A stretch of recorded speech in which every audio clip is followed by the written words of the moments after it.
Psalm 42:11 says, "Why are you cast down, O my soul? And why are you in turmoil within me? Hope in God, for I shall again praise him, my salvation and my God." Meditate on this passage, son. Just go into Psalms. Psalms will give you peace. Psalms will give you clarity. Psalms will give you the strength. And then just when you feel overwhelmed, because grief is that, just pray and just ask the Holy Spirit to come in and to just give you that supernatural peace that just don't make sense to anybody else. Too young to know the respected terrain. One time for squeak, for giving me game. The first stretch, boy, I'm out of your range. I'm who they look to for answers, we're hardly the same. In Colorado, Beanie threw me the keys to the range. Marathon in my phone through the counter the pain. Hard to decipher when your trajectory's to touch a beat. Since trapping out the pizzeria, I ain't skip a beat. Holy oil in my beard, claiming victory. Israelite beam when they send for me.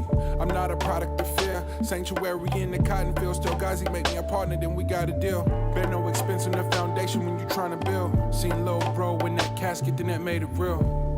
Bird's eye view from the pew. Just gon' cop another chain, I got my grieving process too. Something they can't relate, too busy trying to recoup. Said extra prayer offering for every dollar we blew. The side effects of politics. Chevron fumes, clouding consciousness. And that hush money's not an accomplishment. Off my rocker where my pops thought that taco went. Seen the devil rockin' fear God. Monopoly on the oil, how we get this far. Answer my cousin's prayers from the prison yard. Staring at the sun, trying to get our vision off. Got the equation for a stream in your digits off. Won't fuss about the interest, come correct. Tried to profit off alignment, couldn't quite connect. On second thought for my ancestors, I think I'll collect. While forecasting for the youth that I can't quite protect. Through all of it, I've been up praying. I'm just my stomach won't stop hurting. But I just know that God is going to get the victory even in this situation. So I love you. I'm lifting you up. I'm lifting Baby up. I'm lifting up these families. Ariana called me at 1 o'clock this morning to pray because they're getting ready to go. And I just don't even want to imagine, So keep your head up. But it also is a reminder to check your people and your surroundings. I know you know that. I know your mama is here. I love you. Your crew, whoever, if they need me, I'm here. I got couches. I got a woman everybody about to clean up. I got some black eyed peas on today and some green pretty rocket lace. That's all. I'm grateful to you, and I'm praying and I'm lifting you up.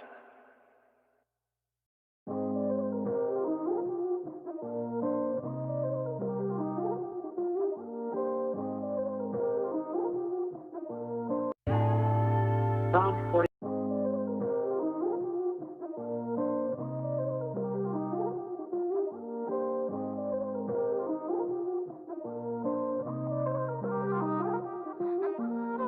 Constantly running circles with you on a daily. We used to sit up blowing circles, getting faded. Now we sit distance, feelings intertwined. Trying to make sense of where we are this time. I don't like it when we're up, down, up, down. When we're up, down, up, down. Sometimes I wonder how we got so high. Let's take it easy, not get lost this time. Don't take me up, down, won't you come around?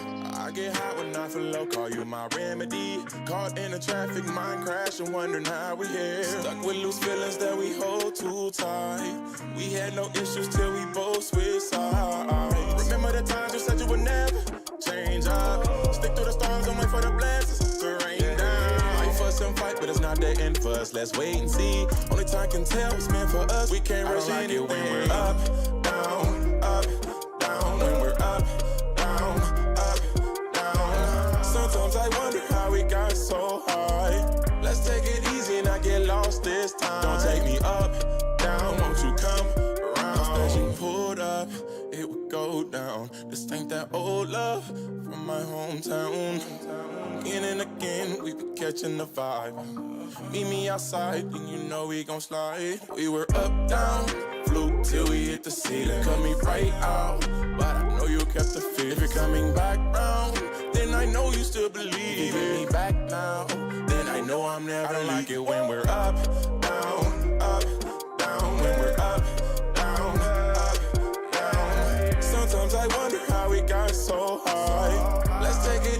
I get lost this time. Don't take me up, down, won't you come around? Down, by the shoulder you can lay your head around. It ain't no difference, we just keep it simple. Frown, I love your smile, it impact my mental. You got me up like that, a roll up, pop at night, I'm lifted.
Neck deep in troubled water, I thought I knew how to pray. Fell to my knees and I ain't know what to say. They ain't even read the 4, now critiquing the page. Last of the 5, Micah's we ain't hardly the same. Keep up, no one sent up to listen. Rennie told me never play the victim. Faith, hard work, and intentions. The cheat code where you about to go the distance. Way to pivot, remember what you made of. Taka in your DNA and slave blood. 96 hole with the shape up. Talking to the one who signed the pay stub. Soon you understand why I never could clock in. Before the quarantine, I was already locked in. My own worst enemy, the hell with a top 10. As long as you can leverage the content. Not impossible. Move through obstacles.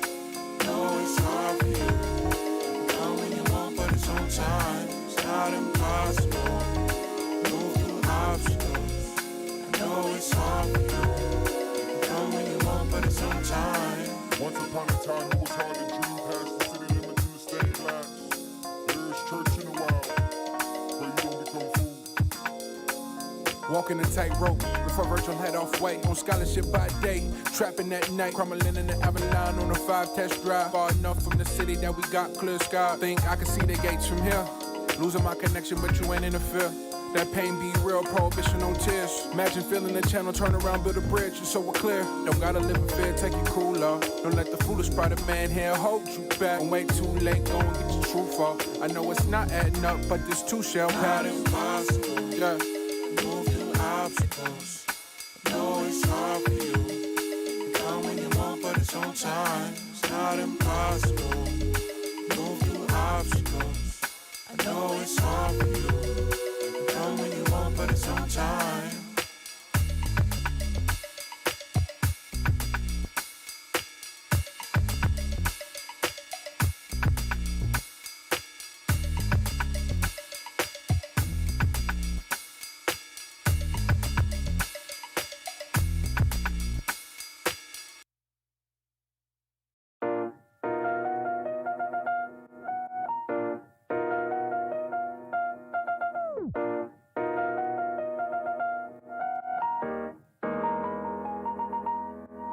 I see these girls and they wanting to be me, thinking they know me, they see me on TV, got something to say, let me hear it first. You are my daughter, I didn't birth. He kinda rough but sweet like honey. He give me love, I'd rather have money. Top down, roof off, jet lag, still hit them all.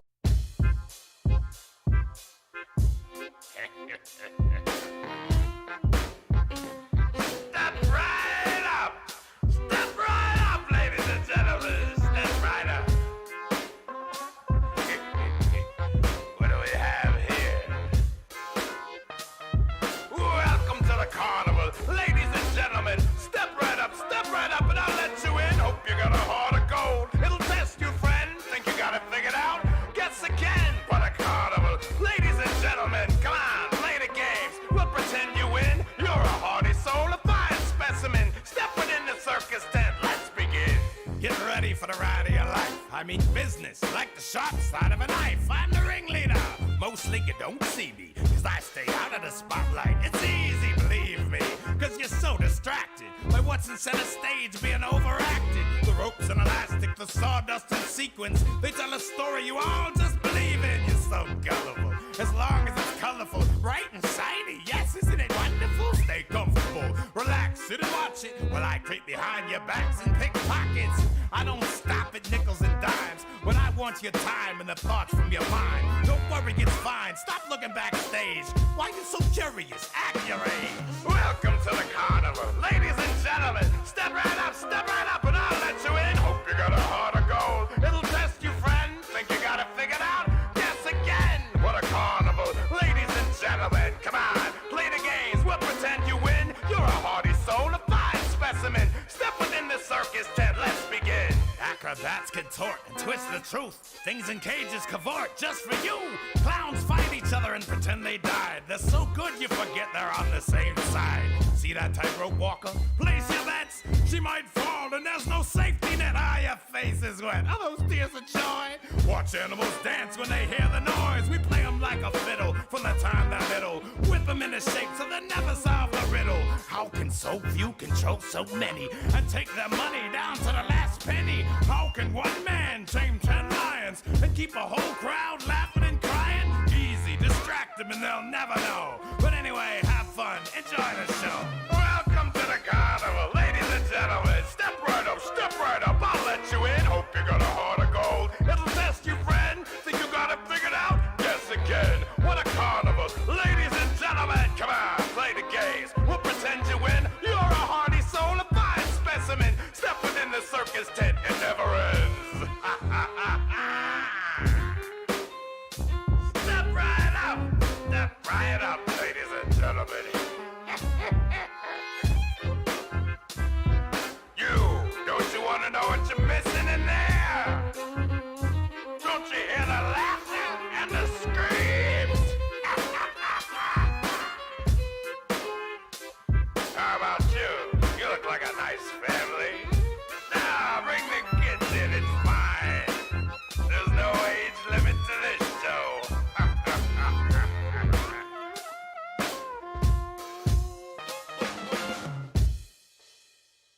Y'all love to do everything but the work. Never learn, stop counting pockets. Success is defined by what you do when no one's watching. Too consumed with ownership for any other topic. If addiction is genetic, you can say I got it honest and it's getting the best of me. The wall's closing in, but I'm too numb to let my pride go. Lord, take the wheel, here we drive slow. 2 miles an hour, get money in different time zones. Dodge the potholes, they pitching underhand. Look like we cooked the numbers down. Make them tuck they summer in. Mike never punt again. 4th and long, Hail Mary. Y'all know who I'm betting on. Better see the vision now. Damn, why'd it take so long? Couldn't be led astray. Savages that meditate. Love me, look me in my face. Stunting they can't simulate. Gelato through the sunroof while we switching lanes. Bugs gone, now the streets will never be the same. No. The only thing is going up into the heavens. It's like they're puppeteering you, but they're also protecting you and they're guiding you. You can feel it too, but it's like, nah, you protect it. The good die young.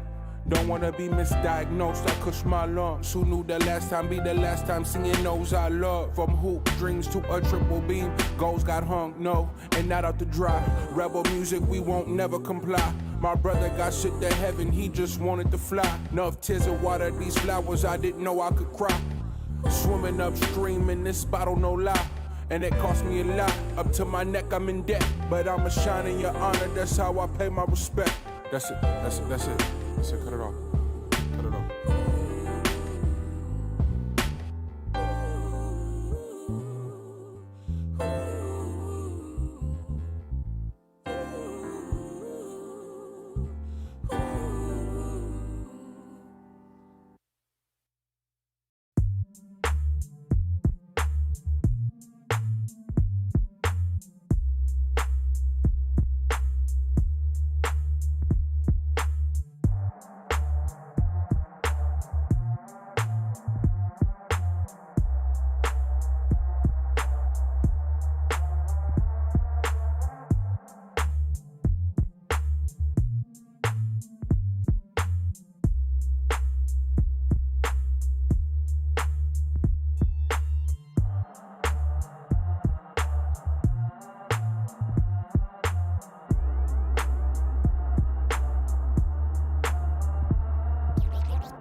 Yes, please. That would Yes, be please. I need the help. Someone get help me, please. As many as people as can, just walk down that way and the style. Thank you.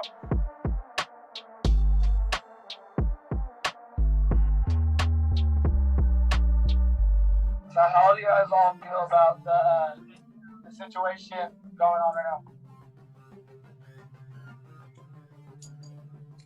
How do you guys feel about what we're doing here, what we talked about yesterday, last night, and what's going to go on today? Does anybody have any questions? No questions? No questions? Questions on what we're going to probably be doing today?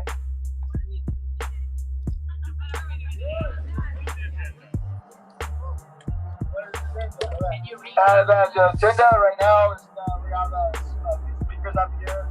We're going to have a bunch of other, I think we're going to have a live band here tonight, right here. Not positive, but we might. A lot of other stuff going on. We're going to have a meeting too. Yes.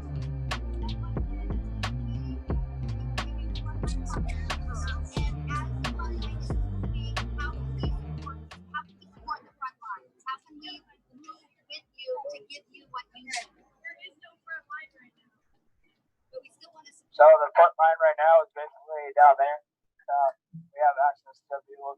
Some of these people sneak up here and be able to go down and eat and get medical things if they have any problems and all that. Later on in the future, we will take that in consideration if we do move more past here. Yeah. Yes.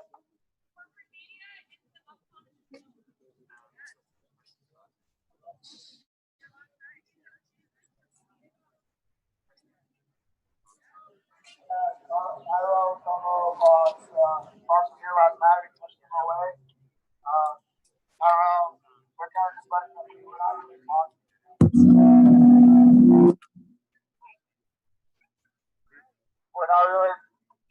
we're not really talking to them right now, but I know a few people out in the crowd, you know, I don't know, right here, right now, or later, earlier, but there are people speaking, but that's fine, you know?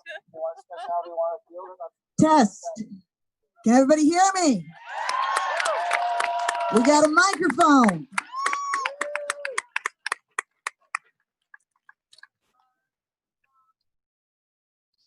So we have some folks from the Duomo.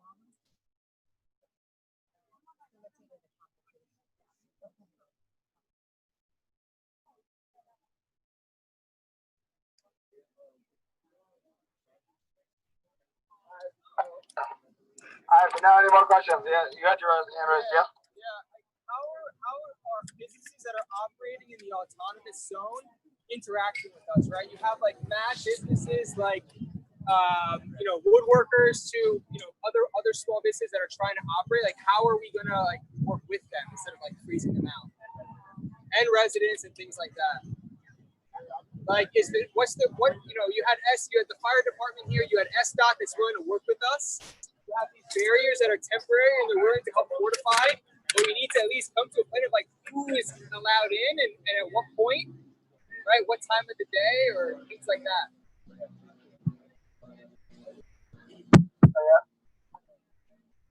Test. Can everybody hear me? Great. We got a second mic.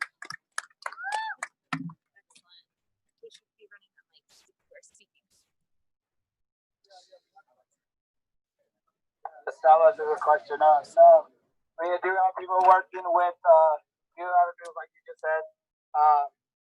Now it's not all like a one-day process. Totally get that. Yeah. And I think that some of the businesses, they want to congregate in like whatever consensus we come to. I think they would like to at least have us present it to them, or at least have a conversation with us. You know, like they're definitely after we finish up here.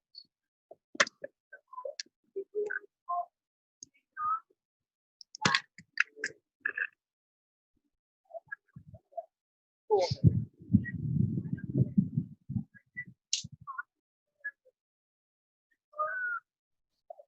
There's a small business liaison. I don't know who it is. And a small business liaison, and I will get that name from you. Sure, yeah. Any other questions for you?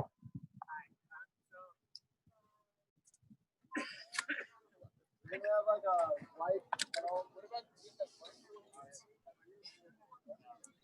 microphone? CHAZ. Alright.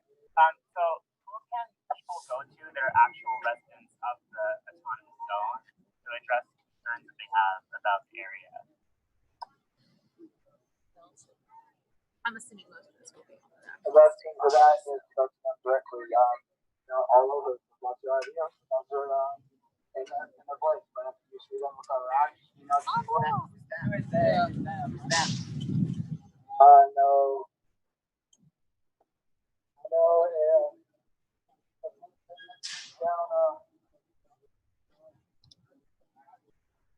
businesses down at the bottom down on that side over there, down on the other street that people work with. And the other day it was kind of weird, but there was people up there in that building right next to the police ministry that would donate to and to help with the time. Now I do not know the name, but I can get you back with that too. I'm willing to do whatever you guys need me to do. I guess the issue that I have is like that no one wants to take power because they don't want to be like that biased voice. Like, Also, because maybe just like speak with it. it's really difficult to know like who to turn to right now, and I know that no one wants to assume any like quote unquote power, and especially if you're going to do so, like how do we understand that that's legitimate power and assume that like that person is biased so we can kind of like push back on that. So what's the structure, or how are we going to achieve some sort of communal hierarchy that we all feel comfortable with? What's your issue? We do need solutions that need to be solved. We do have some concerns that the people that live here right now. One of them is mail and delivery. Our mail has been, there are people living with immunocompromised systems who need deliveries. We need the barriers down for certain hours of the day so that we can have deliveries by food, deliveries by groceries, and deliveries by mail. Trash day will be Thursday. That is trash and recycling. If we miss this day, that means our shit piles up for 2 weeks. Everybody knows because we've all missed recycling once, and that's not cute. What are you going to do about trash and recycling on the 11th? Those are our two first primary concerns. But the people that live here, well, medical as well, there are concerns about first responders. There are elderly people that live in these buildings on these streets. There are people that are afraid. You've displaced a lot of people here. You are now... Okay, absolutely. I understand this. I'm talking about the people that are afraid. They're currently afraid. I understand the greater issues, and I am very mindful of that. But I'm talking about right now the people that live. Because I've been doing this for a long time.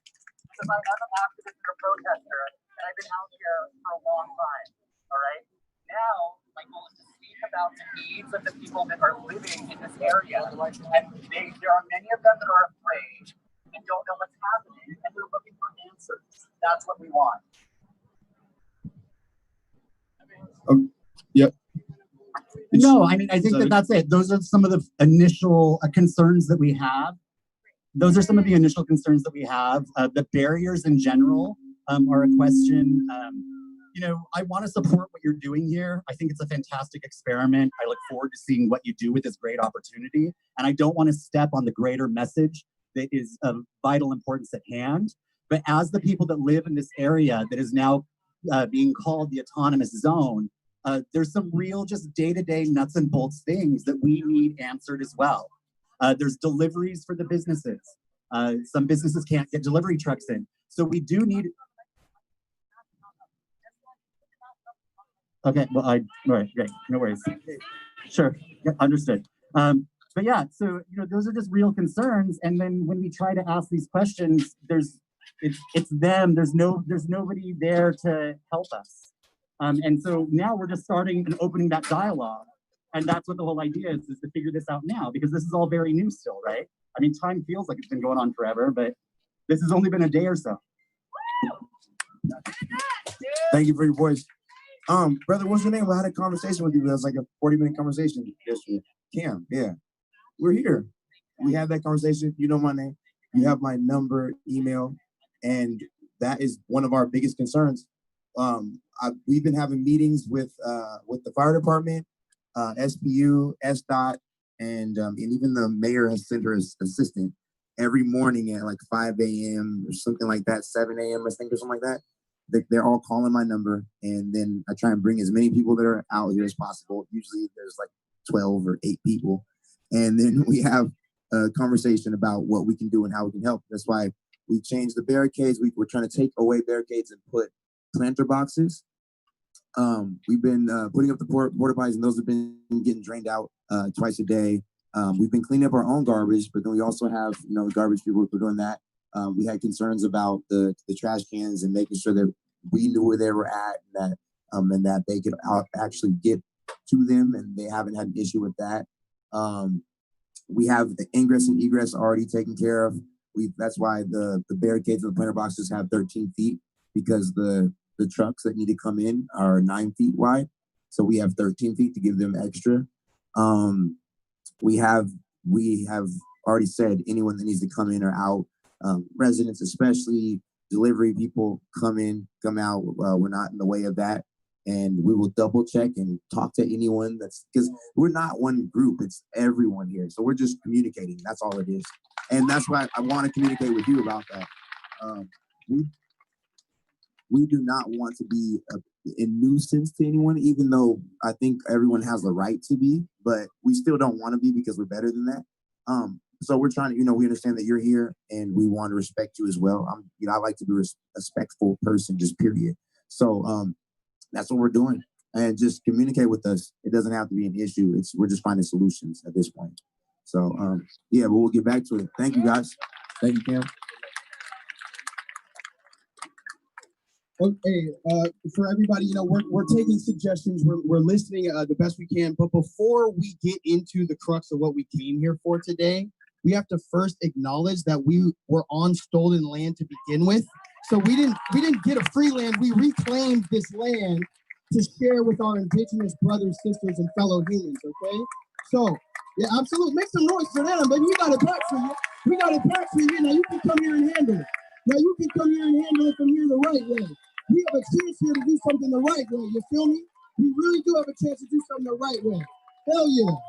Yeah, exactly, that's how you should be responding. And I know a lot of people, now, again, it's not about the excitement right now. Trust me, there's gonna be a lot of excitement today.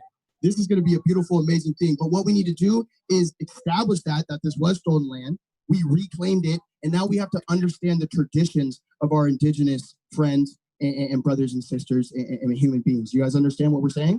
So yeah, okay, cool. It's all right. No. So what that means, I love it, I appreciate it, but you know, we're gonna be here a while, so save the voice. So what we're gonna do is just wait until all of those elders arrive, so we can accurately handle this situation. That's our goal here, is to get as many people heard as possible and to show people what society can really be like right here. So give us 30 minutes. If you want to congregate, figure out some thinking points and whatever you want to do, but we have to set the intentions and do it properly before anything else is done. Everybody understand that? All right, much love. Thank you for being here. Yeah.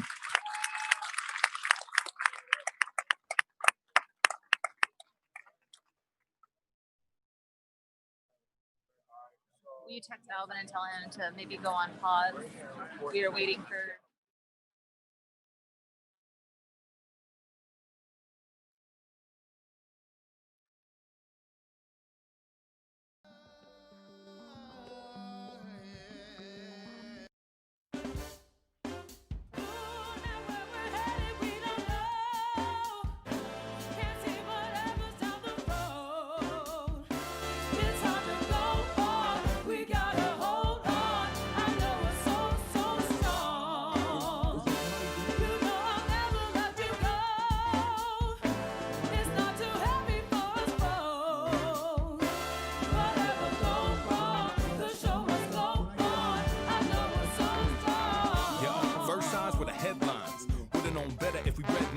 Cause leaders were keeping secrets, kept truth bottled up like red wine, just so stocks could sell.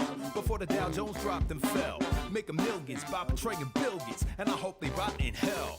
Meanwhile, for me, got my kinfolk is limbo, and the rules are simple: shelter in place, nothing non-essential. Watch the news, try not to go mental. No test, just push back tax day, like that's the answer for the black plague. No leadership, just greediness. They don't care if the people live, trying to feed our kids.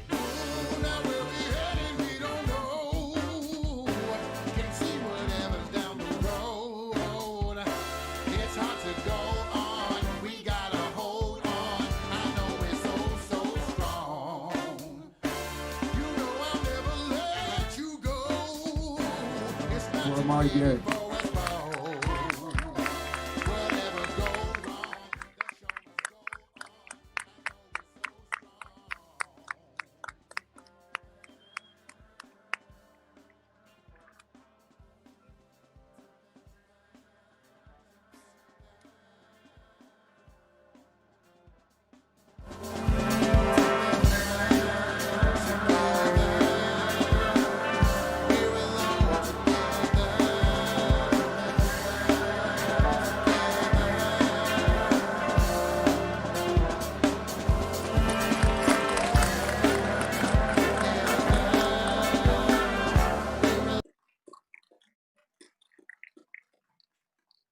How many freedom fighters we have here?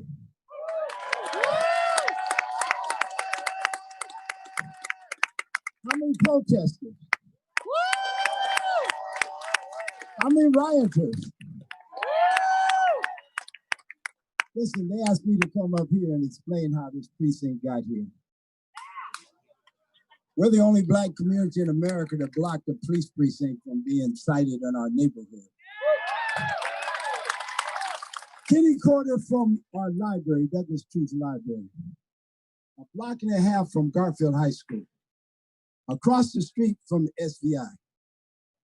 It took us 3 years. They came at us 3 times.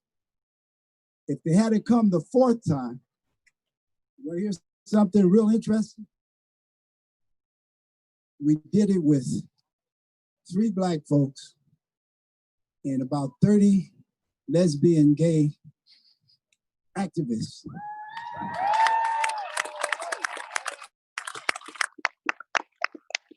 Does anybody know who Patrick Haggerty is? Patrick Haggerty is a gay guy that made one of the first country and western gay records. He's a legend and he lives in the islands. But he was one of our main shock troops.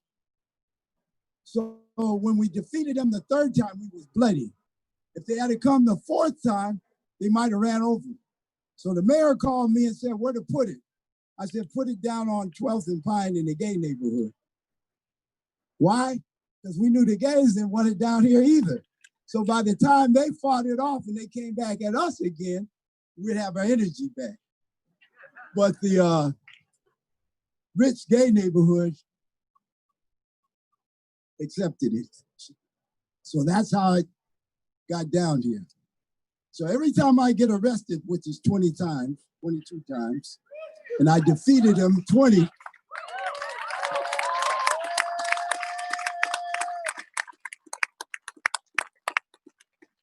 I got a court case right now, but I can't get into court because the court is closed. And every time they send me a letter to show up, I show up and I can't get in. I'm so glad to be able to live, to be 74 and see young people, freedom fighters.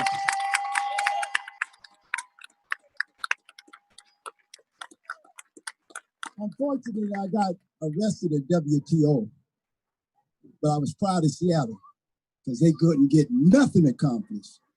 And they said, oh, police, why didn't you control them? They said, you ever tried to control 50,000 people with 1,000 policemen that they got to police the whole city? Then, unfortunately, I got arrested at the Occupy movement. And they was down in Westlake Mall, and the weather was coming. And we had occupied this Horseman School, and it's a big school, it's empty. So when you got a movement, you have to have a place to move your people out of the rain. But unfortunately, they moved up to Seattle Community College. And if you can't control who can come in and out of your environment, you know what they're going to do. They're going to send a bunch of folks and then say, oh, they're drug addicts and they doing this and that, and they make you move. So unfortunately, I was in the federal penitentiary because I went to Vietnam as a seaman, and half the stuff on the ship was already sold to Viet Cong because, you know, war is just a money-making racket. So when I got back, they took me out of the Merchant Marines and put me in the Army. Well, I was the only trainee that had been to Vietnam, and I had a ball, exposing all the lies that they was telling. But I didn't know when you rock the boat, you go to federal penitentiary. Federal penitentiary, Leavenworth, Kansas. After 6 months, when they released me, I saluted the high wall for the education I got from the lifers, because they had been all over the world. And you know, when young people go all over the world, they can tell you what's happening all over the world. So I guarantee you, I was in Japan, I was in Vietnam, I lived 6 months in London, I went all over Europe. I lived 4 years in Africa, went all over Africa. And guess what? Everywhere you go, young people are standing up and saying no to European settler colonialism.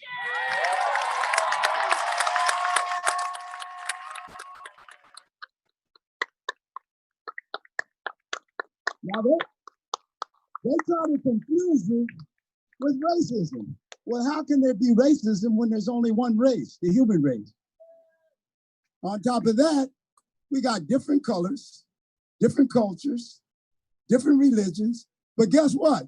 We're all the same. We want to be happy, raise our children, and see other people happy. But guess what? Capitalism, greed, greed, and more greed. And that's why you're here today to tell them, no, there's enough resources.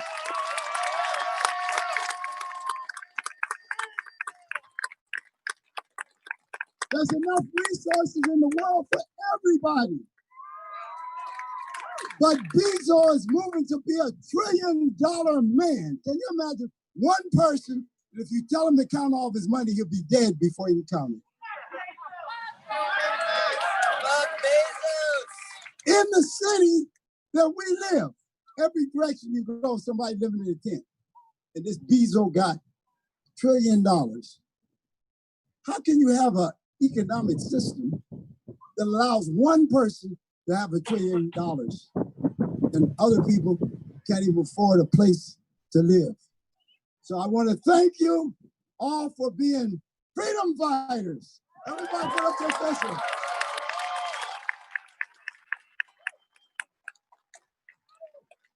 Because that's what we're fighting for. Freedom for the people in Vietnam, freedom for the people to be in South Africa. When we started fighting against apartheid in 1969, it was like bumping your head up against a concrete wall. And now the whole world is fighting apartheid. And the last thing, we have to pay the Native Americans, the Africans America, reparations.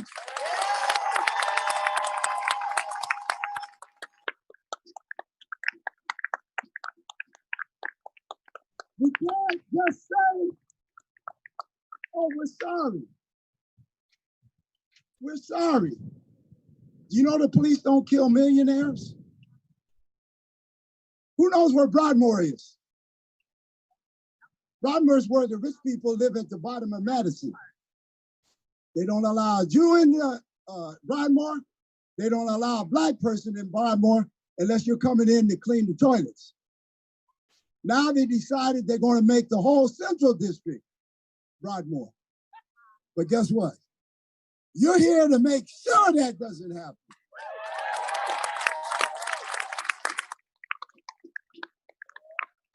So just remember, we're freedom fighters.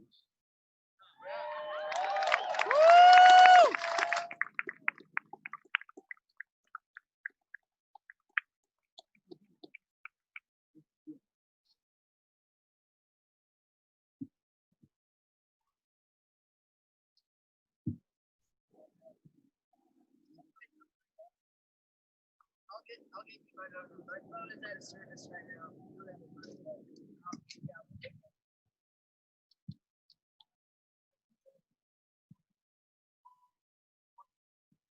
Huh? I'm really bad. The bill? I'm like $7. I'll have it in a day. Don't worry about it. Thank you.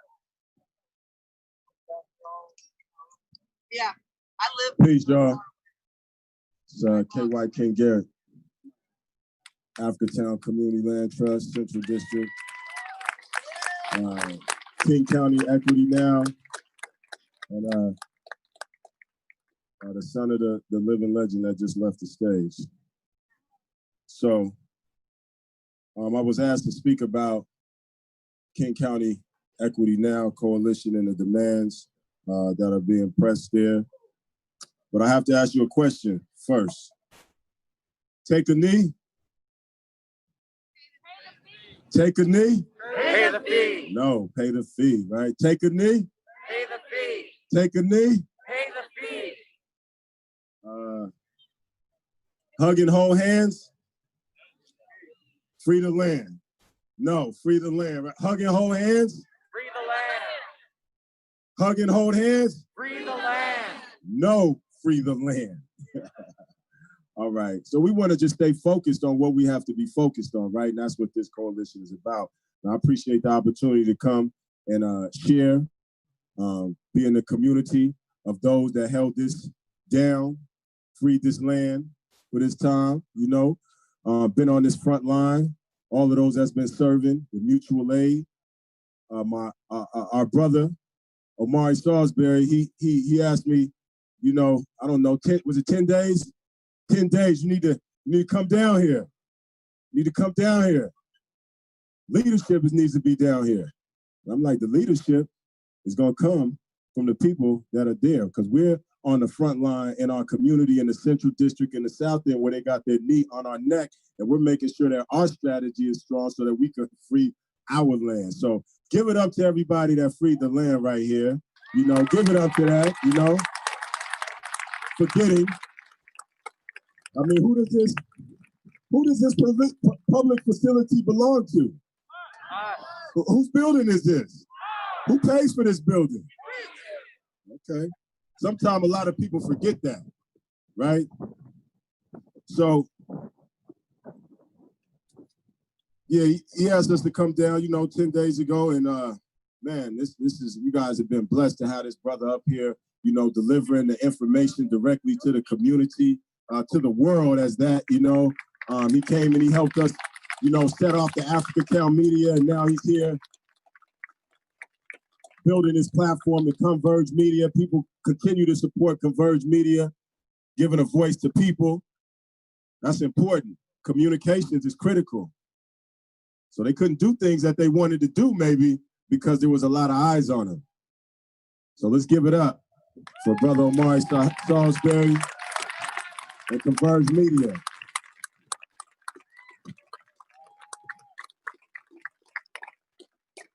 Now we talked about the leadership.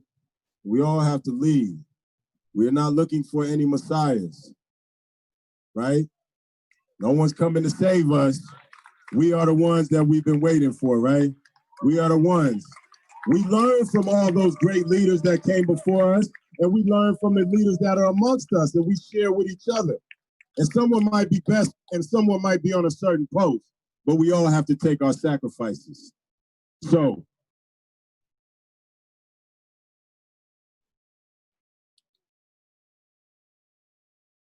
me sharing, you know, some of this information and some of these things, you know, all of our security levels are going up, you know, as we go ahead and draw lines, press the line, and hold the line. And we start talking about really shifting the resources to the community control. We got to expect the system to react. And their main tool is violence. So we are, you know, keeping each other what? Keeping each other what? Safe, so that we can complete the what? Complete the mission. And the mission is to what? Hug and hold hands? No. All right. We're just making sure we're on point so I can talk about KingCountyEquityNow.com. If you haven't been there and signed up, go there, because that's what we're talking about, actually getting control of the land and the resources that are supposed to impact our lives. Getting control of the land, the capital, and the access to the resources that control our lives. So that's why we said it's okay for them to take a knee, but what we really need is for their bosses to what? Pay the fee. Because there is a security guard, and then there's an owner of the establishment, right? And so here we saw the security guards, but the owners of the establishment at some point said it's better for you to what? Leave. But we're not gonna mistake a retreat for the end of the what? The war. We're in a war, right? We see people dying, we see people with guns and all of that. That means there's some type of war going on. People being taken as prisoners of war, because when you get incarcerated out here standing for your rights and freedom, you're a prisoner of war, right? And so we don't want to mistake a retreat and them gathering different strategies for winning the war. A battle has been won. Give it up for the battle being won.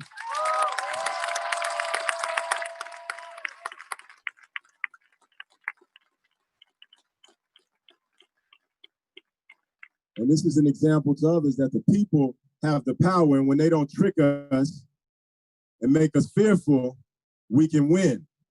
And as more people see that example and keep adding on, then we'll keep getting more and larger wins. So King County Equity Now is about specific land in our community that needs to be developed so that our community can stay in the place in Central District that the Black community has called home for almost 140 years. There's sites like the decommissioned Fire Station 6 on 23rd and Yesler that is supposed to be used as a William Gross. For those who don't know who William Gross was, he was the Black pioneer that founded the Central District by buying 12 acres of land in 1882 from Henry Yesler, okay? So the William Gross Center for Enterprise and Cultural Innovation so that we can tap the genius, cultivate the genius in our community to be connected with the economic opportunities that are around us, right? Sustainable economics, cooperative economics. We don't have a facility that makes that possible, that teaches that shows us how to take our skills, our genius, our interest, and bring it to the market and do trade with each other in ways that make us all more economically sustainable. That's what that facility is supposed to be dedicated for. That's what we need immediate access for. There's a site in South Seattle on Martin Luther King in Alaska, that community organizations that have been working for years getting young people out of the criminal justice system, like community passageways and creative justice, taking them out of the school to prison pipeline, wants to build housing and resources and services all in one place to serve those young people again and taking control and moving their life in a positive way. That property is owned by Sound Transit. That needs to be turned over to the community so that can be built as soon as possible.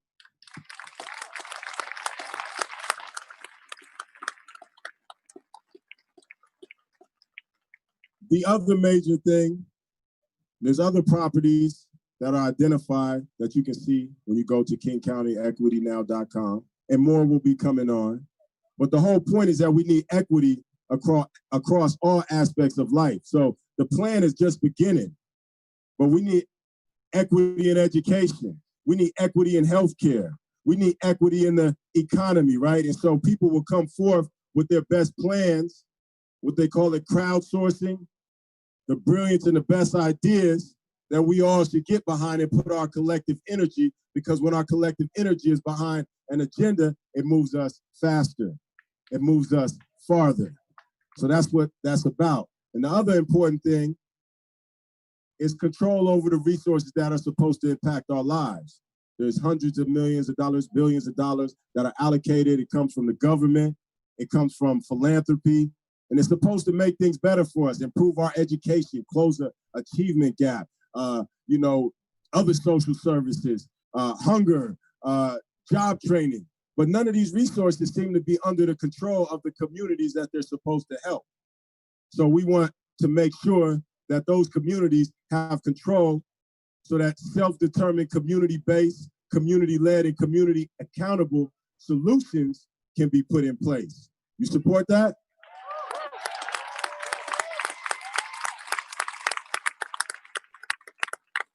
We got people sitting in offices and they just pass the money around, and the outcomes of it, they're not even impacted by. We don't see them in our community. They're not going to visit people in jail. They're not taking calls from people in jail. They're not dealing with J-Pay. They're not dealing with these realities that are the outcomes of their decisions. So the people who have to deal with those realities and the outcomes of those decisions should be the ones controlling those decisions. And so those are some of the main points. Also divesting, getting police out of schools. I know police in schools is not what makes Lakeside a great school.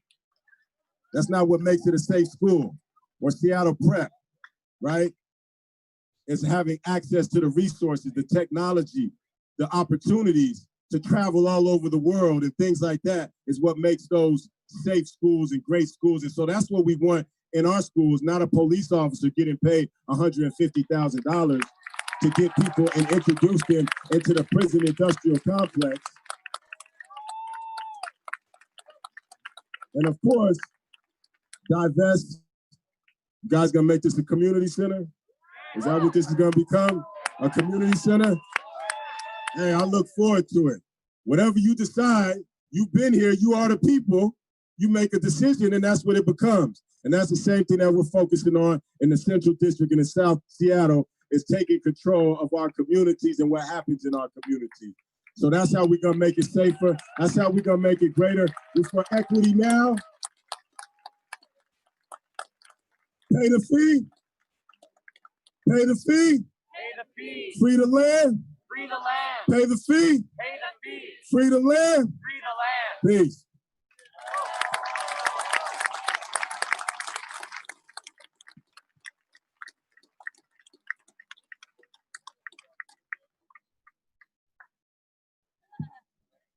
Testing. All right. Hey everyone, real quick before I get into my ask, is there anyone in the community that can sign for us on stage? Anybody who can sign? Sign language? Any chance you can come up here and help us out? Thank you so much.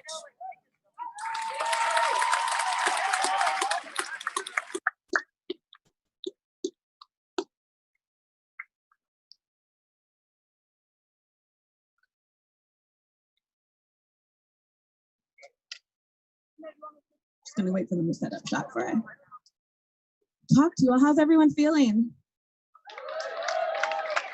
It's a beautiful day in Seattle. Glad to see the rain.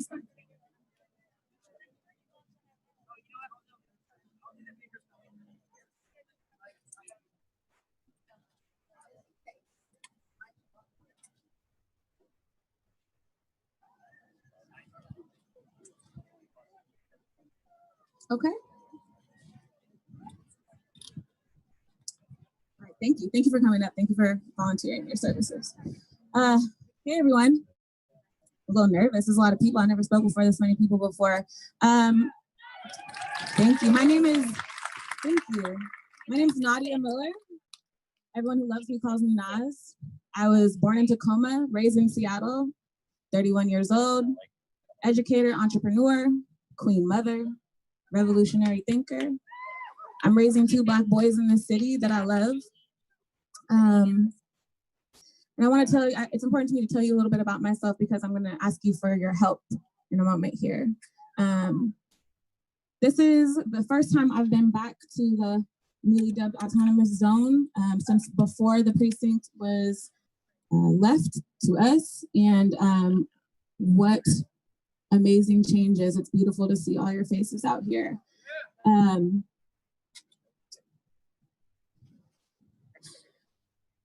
Joaquin touched on all of the things that need to be touched on, specifically for our Black community. And I want to make sure that I lift that up because we need to remember that that's what brought us out here is Black lives.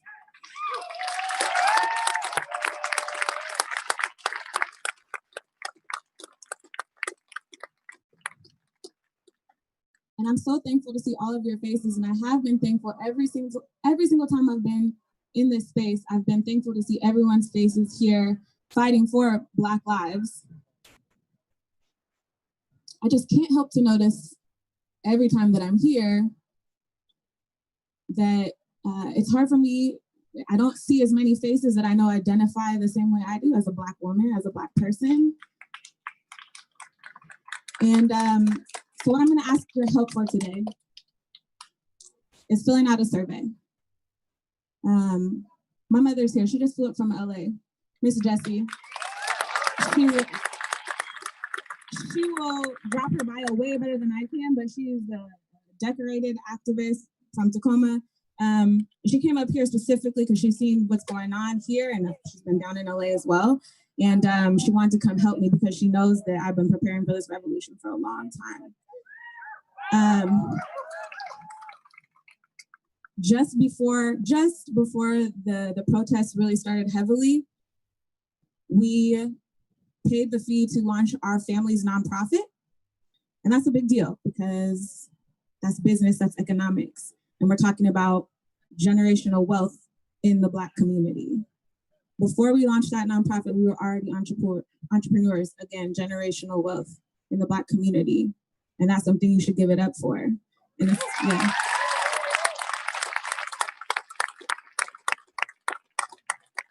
I was fortunate enough to be able to, fortunate and unfortunate enough to be raised in a private Catholic institution. So it means that I learned the skills to maneuver in all different types of settings. specifically white institutions. And that allowed me to thrive after I was able to get out of those white institutions. But not all of us have that pleasure or displeasure, because there are really hard things about being the only Black girl in a white institution from kindergarten to 8th grade. And I'm light skinned, so comes with a lot.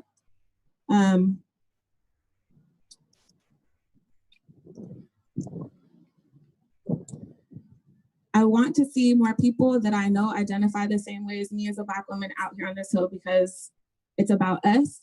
And I also know that in order to do that, to make our community feel safe, we need to get the input from that community. But we also want the input from all the people who have been here, putting in the time to get that collective voice.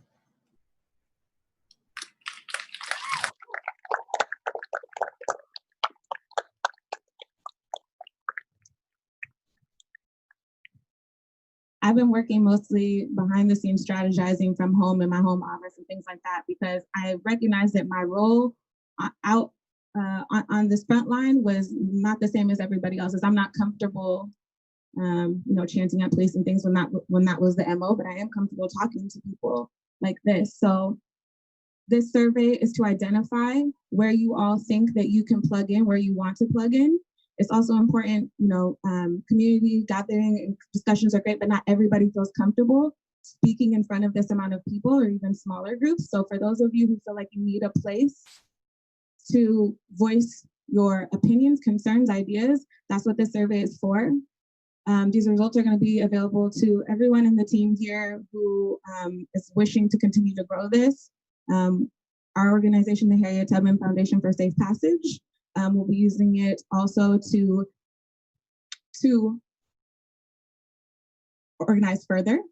And we want to compensate Black people specifically, to come up here and share their gifts and talents, to educate everyone up here who, in my experiences in the autonomous zone for this past week, I can't believe it's only been a week, by the way, is that our allies are looking for education. They really want to understand the why we are out here, why anti-Black racism is so powerful, and just how deep it goes. So we want to create that opportunities, but also keeping in mind that it's not fair to ask any Black person to come share their gifts for free. So there are a couple of QR codes down here. Please come reach out to me.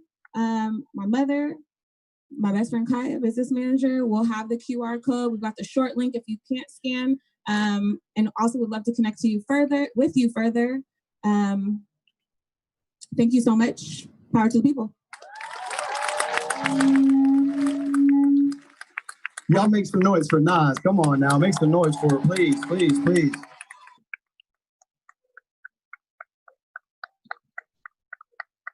Wait, she got another plug. Go ahead. Okay, sorry, one more plug. I turned it off.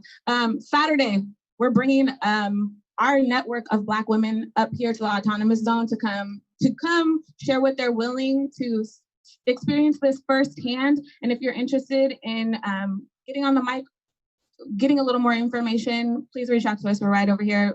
This coming Saturday from 2 to 5, we're planning on having a whole bunch of Black women up here. So please tap in.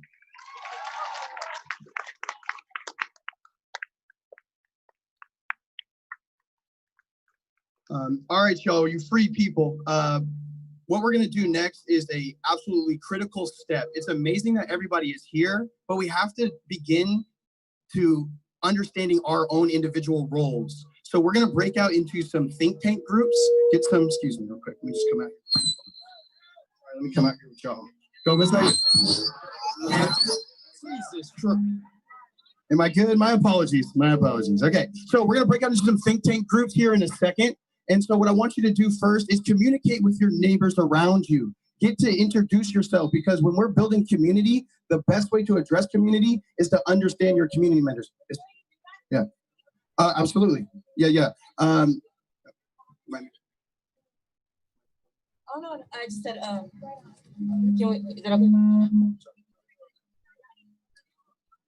All right, I wanted to speak and talk to the people before you guys break up in your groups, okay?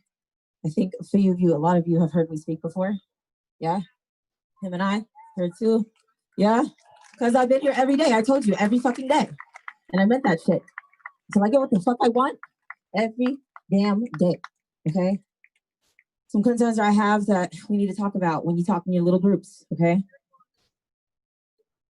You need to adjust that we are not trying to be the police. We're trying to be better than them. Okay?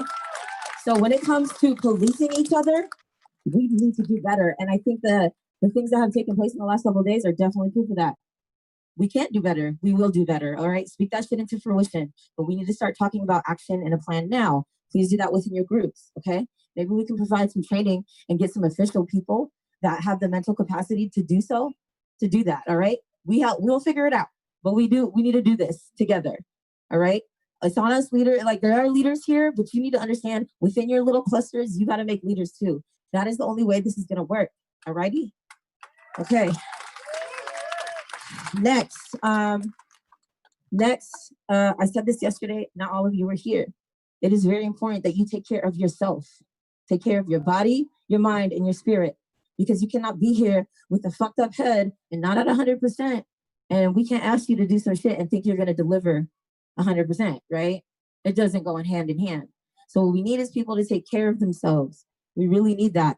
Also, I need you guys to understand that this area is contaminated. It was literally a war zone, okay?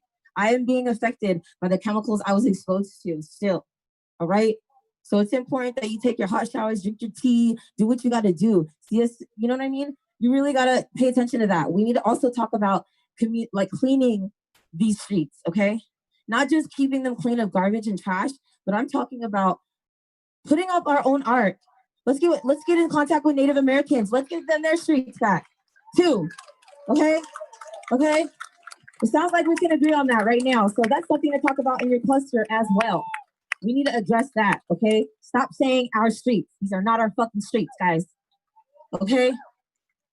It's disrespectful. It's really disrespectful. So hey, girl, I am. So let's start there by addressing the system that trained us to be this way. We have to start with our own rhetoric, okay? That's on us too, personally. If we really are about changing this shit, it starts with each and every single person here today, all right? It is on every individual to educate the family that you don't have here. Whatever message they miss, please educate them. That is the only way this works, okay? We're all our own leaders. Don't think that we're up here trying to punk you. You get to decide for yourself. Everybody gets what they want, okay? That is the message that I stood from day one. Because I know if I don't get what I want as a Black woman, none of y'all get what the fuck. Like, I am the last, I'm the bottom totem pole. You know what I'm saying? So if I get it, everybody gets it. Do you understand that? All right, so we need to stand together and figure this shit out. Today is a thinking and organizing day on all of us, not just the people you see up here. We need help. We are spreading ourselves thin, okay? Now, every time I disappear, some shit pops off. But I'm back at 100% because I took my time. So I suggest you do the same. All right? So we can figure this shit out. I'm going to hand the mic over to my brother right now because he got something to say too. I don't have much to say today, but I think if you were over here at this park yesterday when we had the 6 p.m. with Shama, it just for her, like, I'm going to speak on that too as well, for her being a Black woman in America. And she approached Shama, and Shama kind of dismissed her, you know what I'm saying? Like, she approached her and she was like, hey, we got some things to say for the people in the streets. And with that being said, it's just like, Shama kind of looked at her and she was like, well, yeah, we'll get to you. We got some speakers that are already about to speak. And it's just like, do you understand? Hold on. Do you understand how much work this young lady has put in these streets as we're marching, as we're getting tear gas, as we're getting concussed, you know what I'm saying? So the amount of work and effect, Shama has been out here, don't get me wrong, but the amount of work and the countless hours and the countless days this young Black woman has put in these streets and has spoken to each and every one of you each and every day with the same heart, with the same intentions, and with the same attitude, I think she deserved a spot to speak on that stage. You feel me? Because I believe what she has to say is a little bit less organized. Shama had her paper with everything, you know, mapped out and listed out. When she gets up here, as soon as she starts speaking, the real comes out of her heart. And I think that's what the streets need today. So with that being said, I took it upon myself, honestly, not out of ill mind or not out of one-upping someone.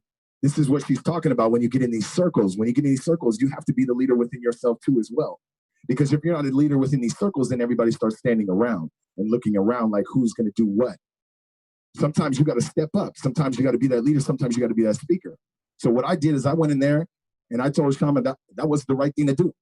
That wasn't cool, but I'm on her team. This is my black woman. I'm going to protect her every single day that we step into these streets. She will be protected by me. This is my family. This is my family officially, and it's only been 10 days. You can make family out here too. You got to look each other in the eyes and you got to know for sure that I'm going to ride for this. Because like I said before, there are people in these streets that are willing to die for this Black Lives Matter movement and for their families, okay? So when you out here, don't get it twisted, okay? Don't get it twisted. If you out here, you need to be out here and you need to be ready to be active. And so when I stepped on that stage, I spoke because I got my team with me, you feel me? And if you got a team with you and you get in circles and you create a team within the people that you're talking to, I guarantee you our progression will be so much faster. So when we get in these circles and we get in these groups, just remember people like her.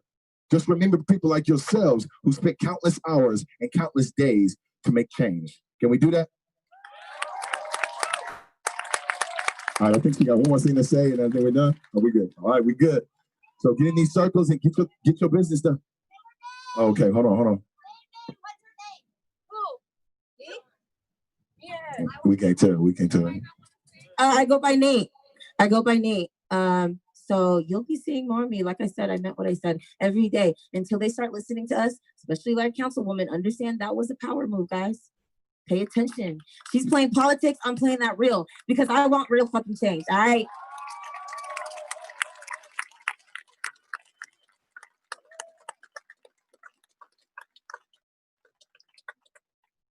I just wanted to address some things because since day one, since I've been out here, I've been getting disrespect. I've been called Uncle Tom. I've been called a bitch. I am part of the Black queer community, and I'm trying to do everything possible to keep all of you safe.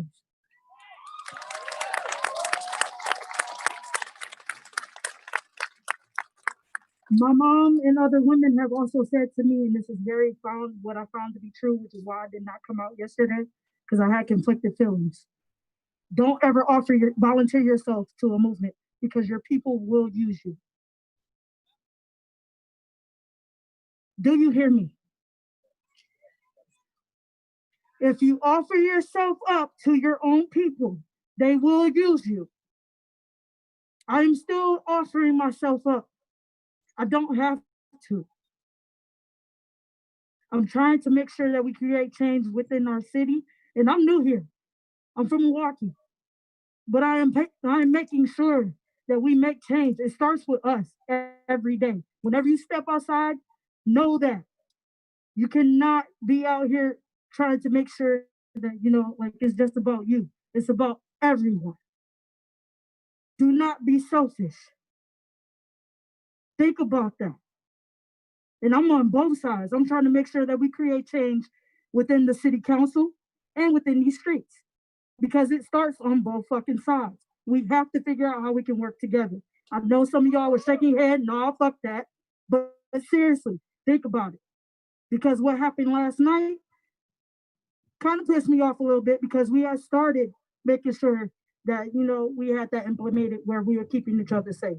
And everybody was like, oh, who the fuck are these people? Who are y'all? It's not about who we are. Take a listen. Listen. If you have any questions, ask. Stop making assumptions because you know what that does. It makes an ass out of you.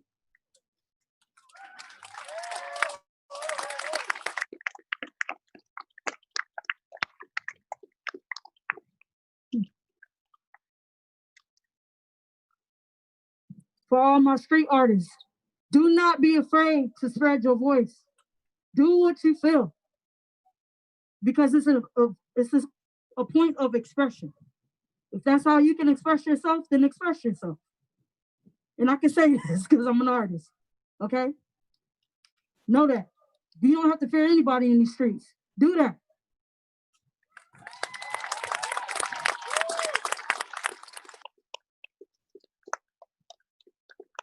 Hi.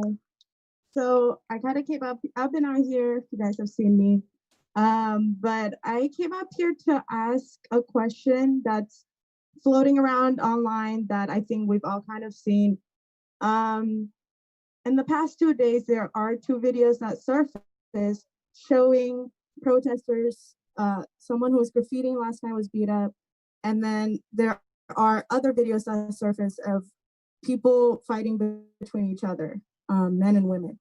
And so, and allegations of domestic abuse. So I think the question I'm asking and I'm wondering is, what is the leadership that we're choosing here?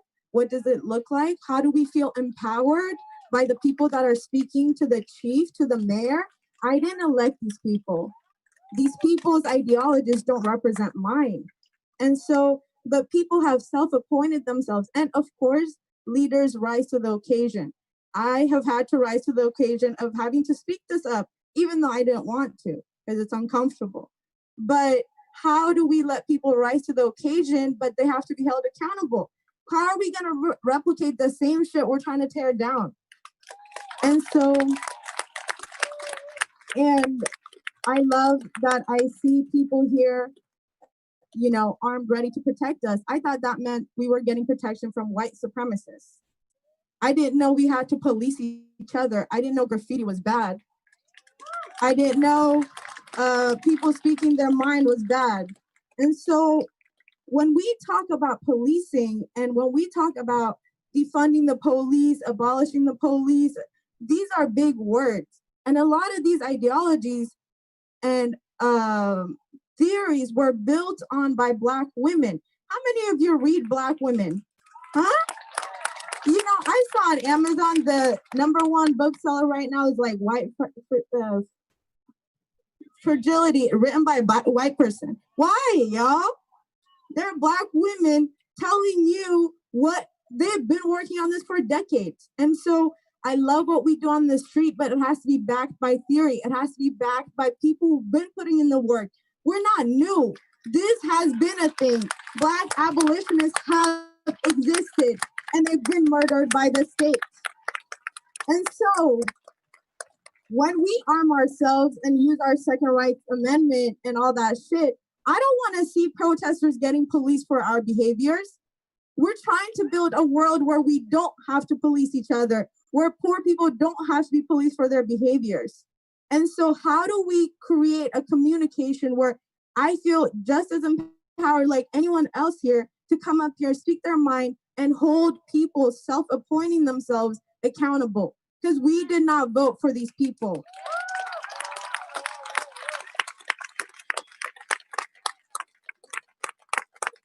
The second matter I want to talk about is I love the conversations we're having. I love the fact that we're talking about this new beautiful world we're all trying to create. But if you followed what Chief Best is saying, she wants this building back. She thought we were going to burn it down. When they realized we weren't going to burn it down, they want it back. So I think the question, yes, we need to build community and stuff, but we are in the middle of an uprising. That means we have to keep the pressure on. We have to keep the heat. It's not just about talking. And the talking, all of it works. In the past week and a half, whatever, I've had to learn that different tactics are important. There were moments I've been proved wrong where I said we should march. Some people said we should stay, and that paid off. And so I think it's important to acknowledge different tactics work. We need people pressuring city council, mayor, marching, holding our ground, protecting our street, whatever it looks like. But I think we need to really think about, okay, we create our circles and we talk, but what are we doing today to make them work for it? Cops are just sitting. They're just sitting somewhere else. We're here talking. That's not bad. But what are we going to do about this building? What's going to happen here? We keep talking about it being a community building is not ours. We're not inside. We're talking outside. People were here in the rain last night. It's not ours. And I know there's conversations about giving it back to the first people of this land. And I love that conversation, because if we're gonna do this right, we need to decolonize ourselves, our movement, everything we stand for. But I don't have contact to the first people of this land, the Duwamish people right now. So if people have that contact, please facilitate that conversation if they even want this building, which is not ours to give yet. So we need to really think about, okay, we're all talking, we're not inside. The cops, when there's no pressure from the cops, when there aren't a line of military dress, riot gear wearing cops, what is that keeps this movement going? How is our conversation different than any other like community meeting I've attended before? How is this uprising gonna get us the demands, like the 3 demands? We haven't gotten one thing. We haven't won shit, you guys. They just left the street that they didn't even need to be on. And now they want the building back. So to keep it short, sorry, I really hate talking long, and I really hate when other people talk too long too. But please, let's acknowledge that there are people with serious allegations against them, arming themselves, pretending to be the new police. Yesterday, I heard a disturbing idea of creating an app where we Uber police and stuff like that. So it's like, please, let's do the reading. Let's really give the stage to people who've done the work of abolition, who've put in the thought before here. We do need to put our bodies behind this movement, but not every person who just learned the word abolition not last week needs to come up here and speak, okay? Be humble. Be humble, especially white people and Black people. Okay, that's it. Thank you.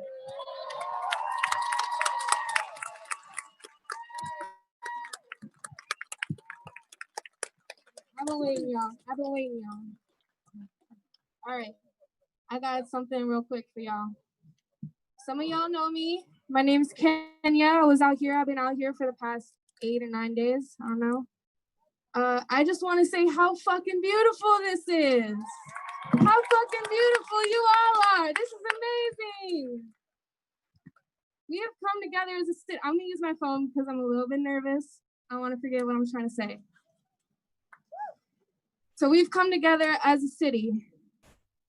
And once we have established permanence in the CHAZ community, the Capitol Hill Autonomous Zone, it will be time to come together as a nation. If we want real change, we need to follow in the steps of Martin Luther King when he said, march on Washington, D.C. We need to occupy Washington, D.C. We need to take over this whole shit, this whole fucking system that's been fucked up for all of us for all these years. We need to do this shit, and we need to occupy it until we get the change that we need. We can set up the community defense. We can set up food and medics, just like we have here. We can make this happen, you guys. I just need y'all to believe it. I need you to believe me.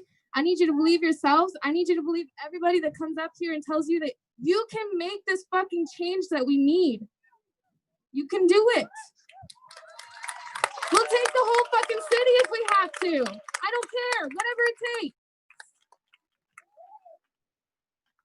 So with that being said, me and a couple of friends are gonna be conducting some video, some audio interviews over there. We just wanna ask you some questions about how you feel about everything that's going on. We wanna hear all your voices. We wanna hear all your ideas. So please come find me if you feel like you want to be a part of that. Just come find me. I'll be around. All right, love y'all. So I'm Miss Jessie, and I was not gonna come up till Saturday, but sometimes you feel like you're getting called out on the carpet. So I am Miss Jessie. I am from Washington State. Came here when I was 7 years old. I'm from Tacoma, Washington. I've been in LA for the last 9 years, 10 years, since about 2010. And the reason why, let's go back to who I am. In '99, I started a record label called Felony Entertainment. Okay? Felony Entertainment was a record label I started because I got out of prison and I couldn't get a job. So God said, start a record label. Okay. I did a rap record label, not Cupcake Cupcake Records, Felony Entertainment. But let me tell you what Felony Entertainment was about. It was about taking a label and switching it. Okay, we switched it for good. We took the skills that we had and we switched it up, and I created a very successful record company. Right now, 25 years later, I'm very successful executive in publishing administration. My catalog is over $200 million worth of hit songs from The Temptation on up, and that means nothing. What the bigger part is, I was a 15-year-old mom, my daughter over there on the hilltop of Tacoma, Washington. Okay, I went through all the things that you go through when you're living through the crack era. Okay, and I survived. But not only did I survive, let me tell you about that record label, Felony Entertainment. I did not create the record label to make money. I created that record label to make change. Now, I started that record label in 1998. In 2009, I restored via House Bill 1517 felon voting rights here in Washington State. Gave 450,000 people their voting rights back. I think I got a little bit of skills in this stuff, okay? Just a tiny little bit of skills, okay? Now that was my social justice move, just particularly for my own situation that happened with me being ostracized and feeling that I was not a part of the community, that I could pay my taxes, but I did not have a voice when it came to voting, okay? I didn't think I could do anything. I'm like, okay, here, but I started. I started with something, not as big as this, but I'm so glad that I'm here and being a part of it. You guys make me so proud, so proud. And if no one told you today, I love you. I love you so much for making my city do something different. But let me tell you, I was chair of the board for Solid Ground, statewide poverty action organization here, one of the largest nonprofits working to eliminate the root cause of poverty here in Washington State. So I worked on legislation, okay? I helped y'all do a lot of different things regarding payday lending regulation, making sure there was a minimum mandatory wages for you guys here in Seattle, healthcare for everybody at 18. So I have experience in this, okay? I have experience in talking, community organizing, finding out what the people want and helping you get it. It's not about what I want. So I'm here today and I'll be here on Saturday. I'm here helping my daughter who still lives here. I created the Harriet Tubman Foundation for safe passage for a reason, okay? I was able to go from the bottom to the top because I learned how the system works, but I also had allies, okay? And these are all allies. Yes, I understand my daughter's concern that there are not a lot of people of color per se, but with that, we have our own issues to deal with separately. We have issues to deal with separately as a Black people, some of them you might have heard coming up today, and we will deal with those.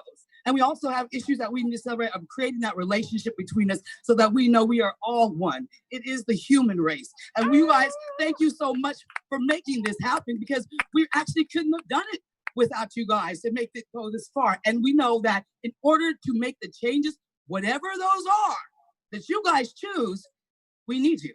So that's what the surveys are for. The surveys is to really get a collective view of what you guys want so that we can help the leaders, whoever come up to rise with that direction, because we want to make sure that what you guys are thinking or feeling collectively, you know, they say democratically, but I mean, we live in the republic. And did I forget to tell you guys I ran for office in 2009 in Tacoma as a Black Republican. Not trying to say anything, but you know, that's why I left, because I shook it up. I shake it up. Okay, I shake it up. But with that, when you go and do things like that, people were following me after. You know what I'm saying? With the little things in their ear and whatever. But it doesn't matter. Don't stop me. Right now, I'm working on helping you guys. So that's what we're here today. The foundation is here just to help you guys talk to each other, figure out what are. I have been awarded for the Russell Family Foundation, you know, an honor for my grassroots activism. I received a award from the city of Tacoma for my grassroots activism. I'm a pro. So it's hard for me to see people struggling at this. And while I'm sitting at home smoking the blunt, watching Judge Judy, okay? So I'm here with you guys to help you. My daughter's gonna be here with you guys to help you. And this is not, nobody's bigger than the other. This is how change is actually made. I've come all the way here just to help my city, because with this, we help the world. So excuse me for taking so long. I want to see you guys out here Saturday.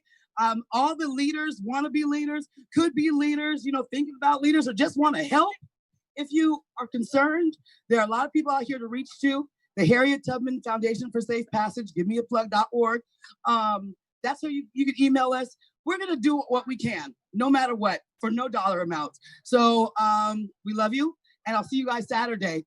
Thank you guys for all your support and your continued support throughout the years. It won't take more than 2, baby. I only got time for 2 years on this project, okay? 2 years. All right, pump it up. R-E-S-P-E-C-T.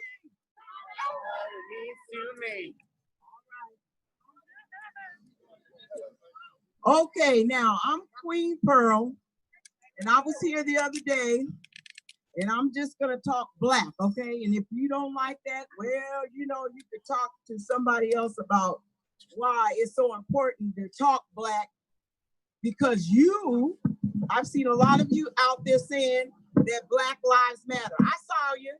Even if I don't know you, I saw you. I was out there on Rainier too. But the point is, I was born and raised in Seattle, Washington.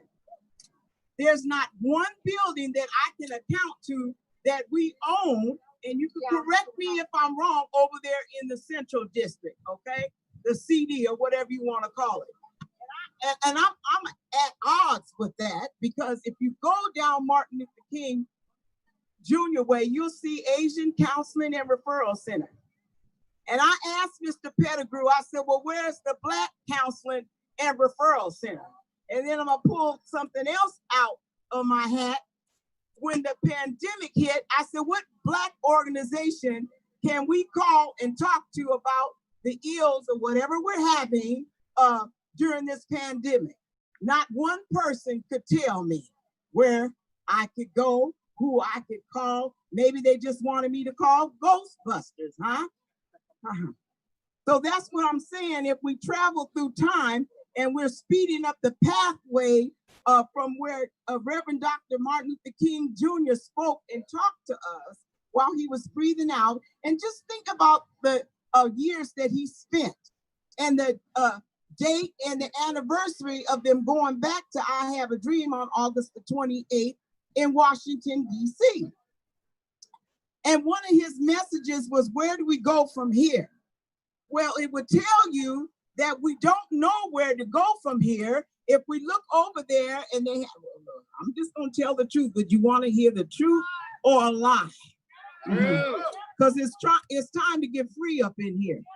Okay, so we had this museum going on over here where I went to school, Coleman School. As a little bitty girl, walked those steps, those corridors, whatever you want to call it, I was there. My girlfriend that's deceased now, she said that's where they used the corporal punishment on me for the first time. They used to take us up in the cloakroom and spank our little tail when we didn't act right up in that school. She said, no, don't tear that school down. Leave it as a monument of the slave tactics that they continue to use towards Black children at Coleman School. Okay, so how do we do what we need to do when someone's always stepping in the way, blocking, wanting us to be underachievers instead of achieving? See, because I tell you one thing, when Bill Gates get ready to go big, he goes big. But for some reason, they want Black people to go little, stay little, and I guess do little. And so that's the problem that I have, that I'm coming back out here again talking, because it's not enough to just say Black Lives Matter, but we can't see what the happening is. And they was killing us way before Mr. Floyd had a knee on his neck. Huh?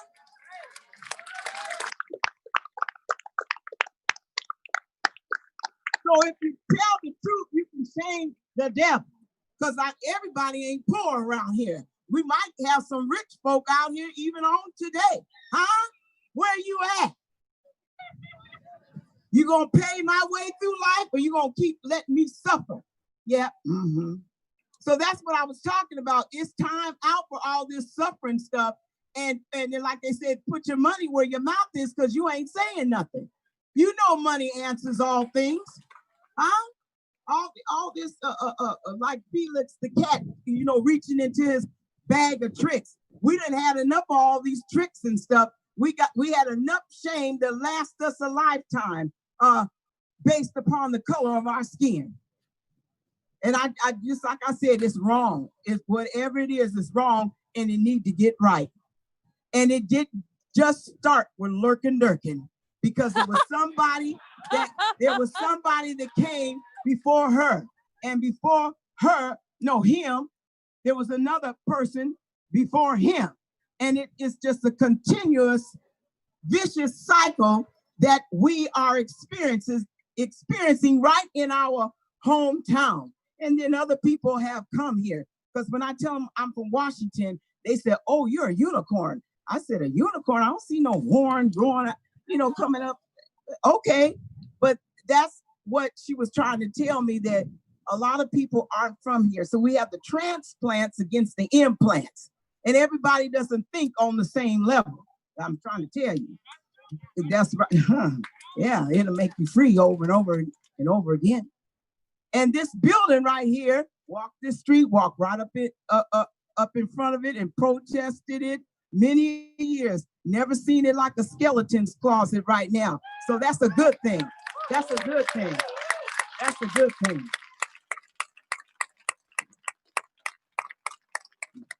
So like I said, I don't want to take up too much of your time, but I've been out there, and I'm trying to tell you that those politicians down there, all they did was shun me, trespass me, and all I was doing was my free speech.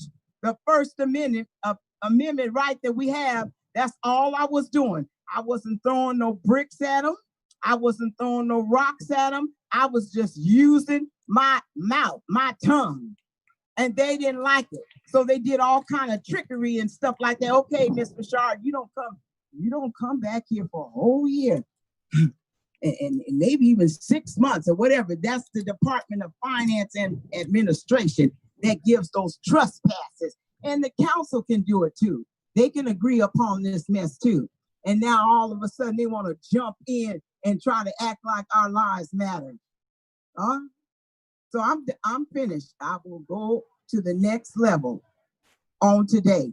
But I wanted to make sure that you knew that I have been out there for years. And not only that, my family, my aunt was with the Poor People's Campaign on Washington. Yeah, she's deceased now. But before she passed away, she said, "I'm leaving you with it."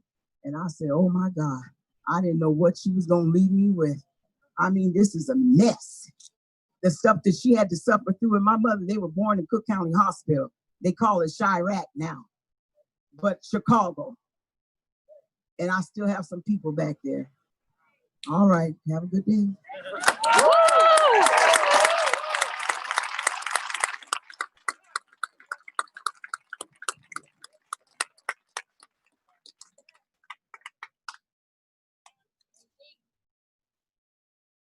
Good evening. Good evening. I'm Honorable Michael Fuller, 2I Juror, Private Attorney General, Juror T. Juror. I'm here today because I'm tired of being sick and tired. Black Lives Matter, but this is not to change it or to dream it. Black Lives Matter can believe this. I'm looking at the Organized Crime Control Act, October 15, 1970. That was signed by President Nixon. Organized crime, I've been there so many times protesting about justice and not injustice. But I get these extraordinary capitalized powers that beg for we to keep a vote. Get it dirty. I'm gonna hold you accountable. Talking about a sanctuary city at the time of war. Now, sanctuary city conflict with the fingertip clause, the preemption clause, the doctrine preemption, the federal preemption. Who do you think you are? Taking that? You know, Olivia, the governor of Washington State, you are not above the law. Listen at this. United States versus Lee, 1882, meaning no man in this country is so high to walk into above the law. So you know that for the record, and let the record reflect. Now I'm looking at these police working on the color of state and federal law. Violation of RCW 2.04.080, stay open office. RCW 2.24020, their oath. RCW 42.52020, name and activity act incompatible with public use. RCW 49.60.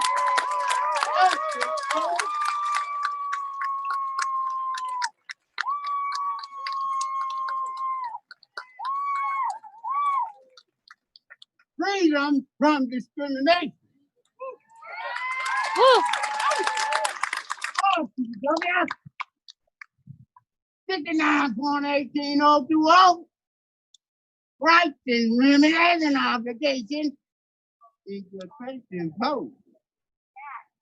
The violation of the 41st President, George H.W. Bush Sr., don't rub on me, I ain't gay.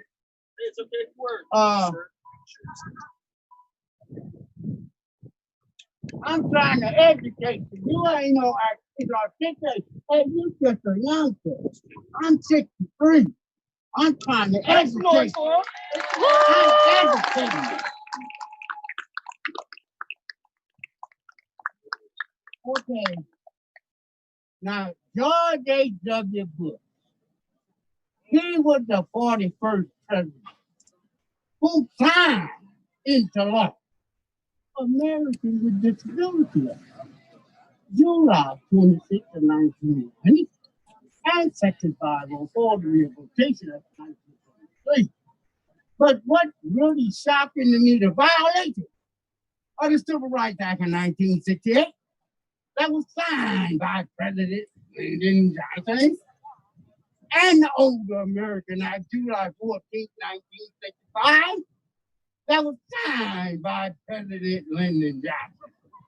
Now, Dr. Martin Luther King speaks August 16, 1967. Where do we go from here? Not August 26, August 16, 2020. Where do we go from here? Black Lives Matter.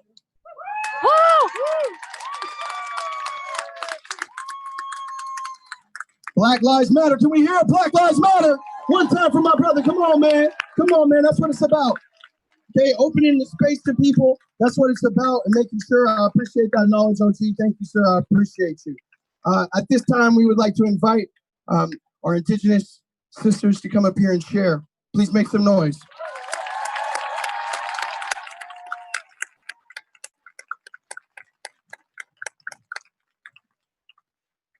Yes, oh yeah, it works. Okay.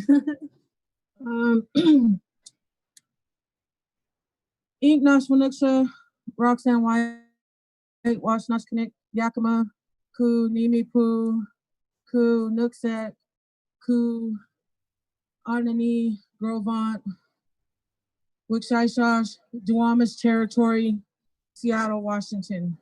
My name is Roxanne White, and I am Yakima, Nez Perce, Nooksack, and Grovant, Anani people.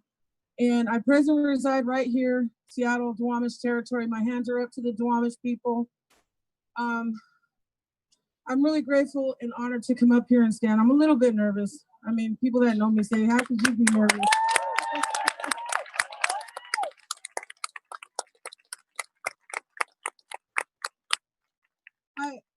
I have something that I need to relay here today. I came because I stand and I support and I love my Black relatives. Black Lives Matter. But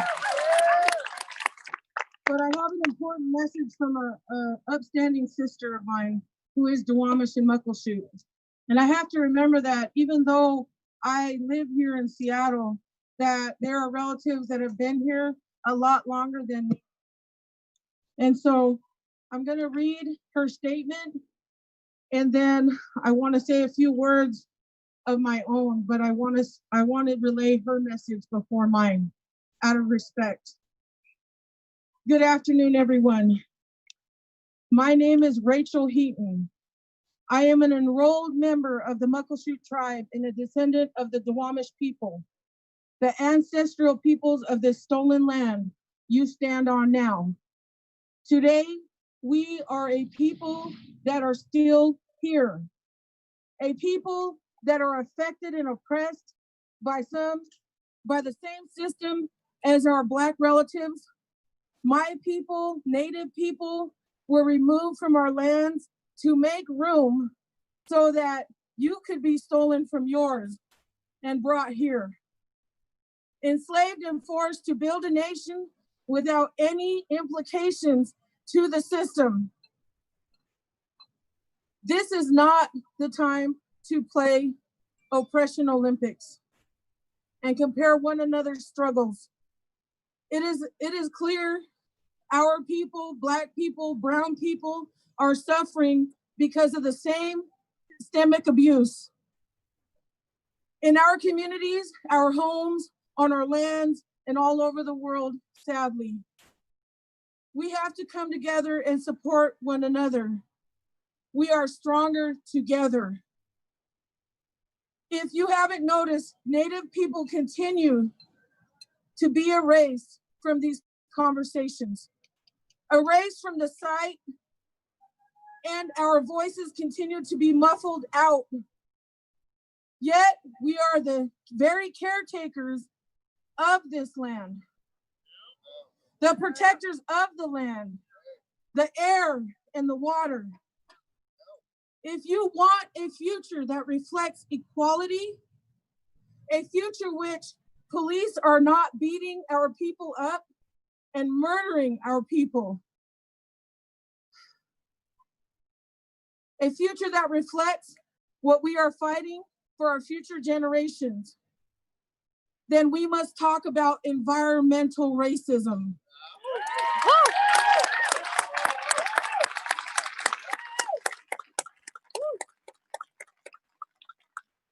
The racism that keeps us from protecting our Mother Earth. If we do not protect her, then there is no future for us to fight for.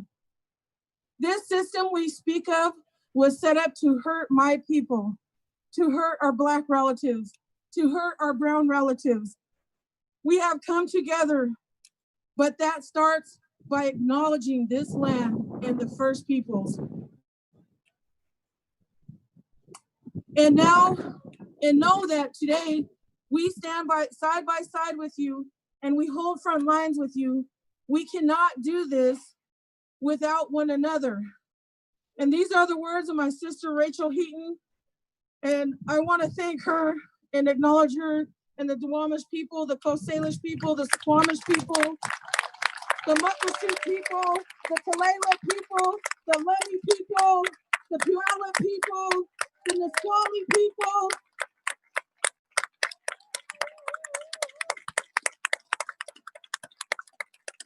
I want to acknowledge brown people, Black people, Indigenous people. I want to acknowledge our life givers, our brown women, our Indigenous women, and our Black sisters.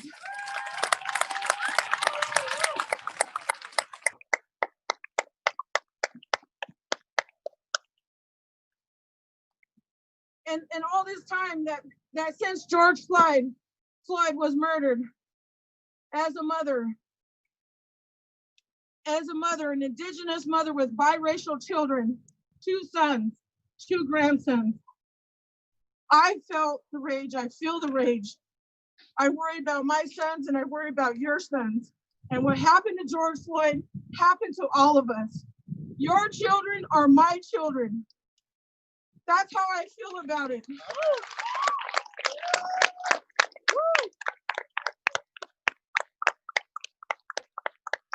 I want to tell you that nobody's talking about Indigenous people that are murdered by police. There was a CDC report in 2011, and I'm not going to even bring up numbers. I'm just going to tell you that it's happening. And there are 10 families and counting right here in this Coast Salish territory that have been murdered by police. 10 families. That number last week was 5 that I knew of, and today it is 10. There are 10 names of 10 Native men and women and their children. So excuse me, 12 names.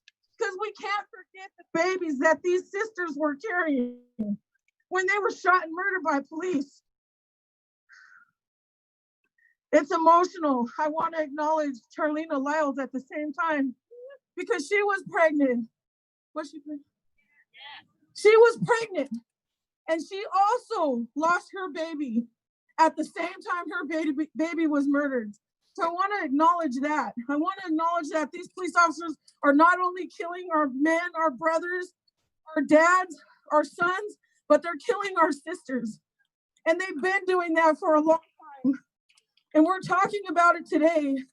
And I would like to say that here on this territory, I want to say the names of these relatives. I want to say the name of these relatives with all due respect. And the way that I do it, I want to acknowledge where it came from. Say her name came out of the struggles and the leadership of Black Lives. Came out of that. And us Indigenous people have used that same way in a ceremony. When we say their names, we say them 3 times.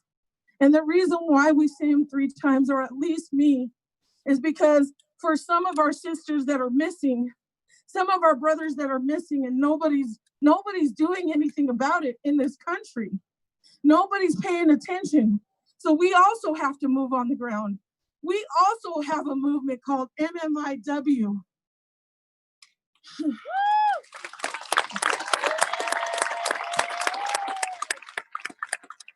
At the same time, this epidemic doesn't only touch Native American people. There are Black relatives, sisters and brothers and children that are going missing at extremely high rates as well. Like we said earlier, this is not a competition. This is just a fact. This is just a fact that our relatives are being murdered and they're going missing. And there's no system to step up and protect us, to stand for us.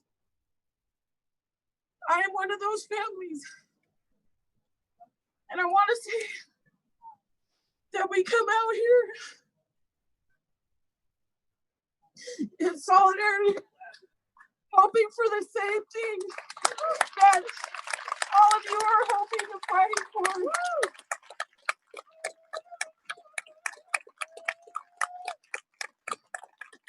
We want to be counted. We want to be included. We're asking to be at the table. With all due respect, we're asking to be at the table and at the conversation.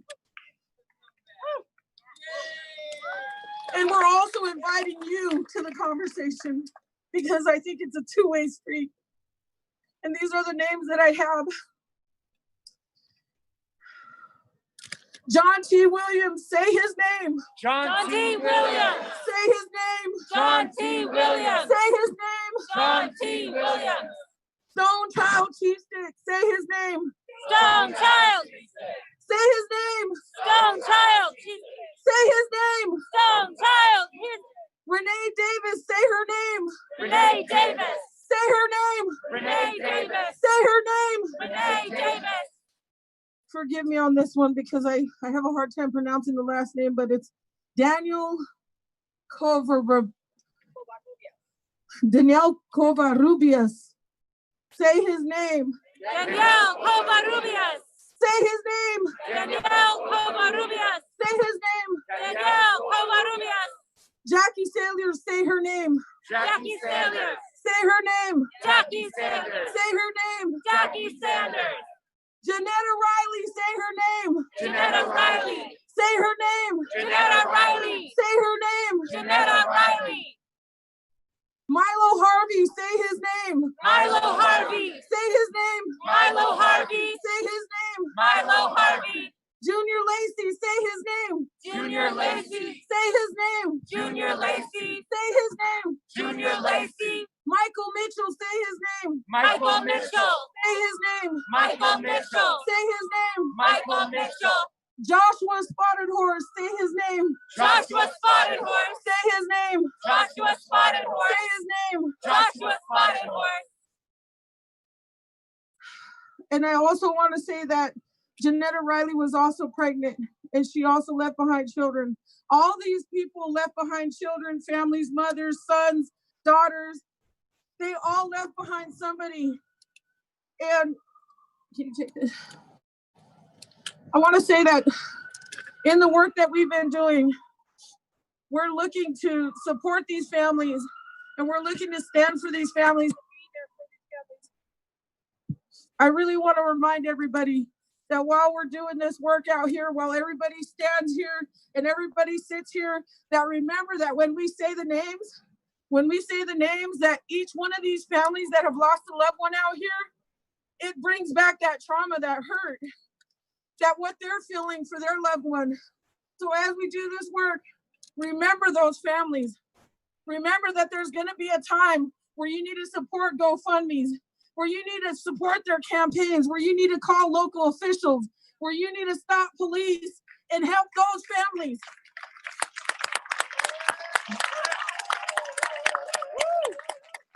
Because even as I stand here, those families deserve to be heard more than any of us. Those families deserve the platform before any of us because they're the ones that have been impacted. And that is the work that I do, and that is the walk that I have, and that is the call that the ancestors have called me to do. And I am here to say to those families, to all the families, that we love you, and we're here as Indigenous people to support you, and we're welcoming you to support us and for us to walk together. And I'm gonna close with the song, the Women's Warrior song, the Women's Honor song. And we sing this song for the missing and for the murdered. And so I'm extending this song for all of your relatives, for all of those that were murdered by police, for all of those that lives were taken by police, for all of those relatives that are still missing, and for all of us that are out here doing this work today. Thank you.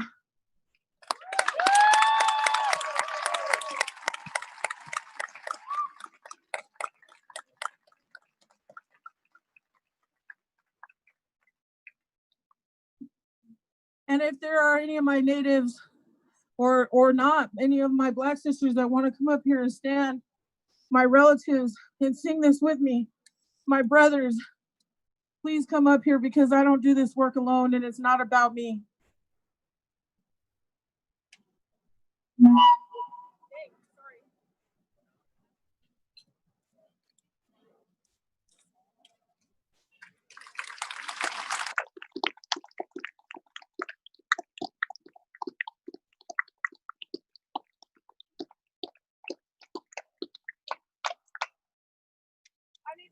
I need some of my sisters to come up here.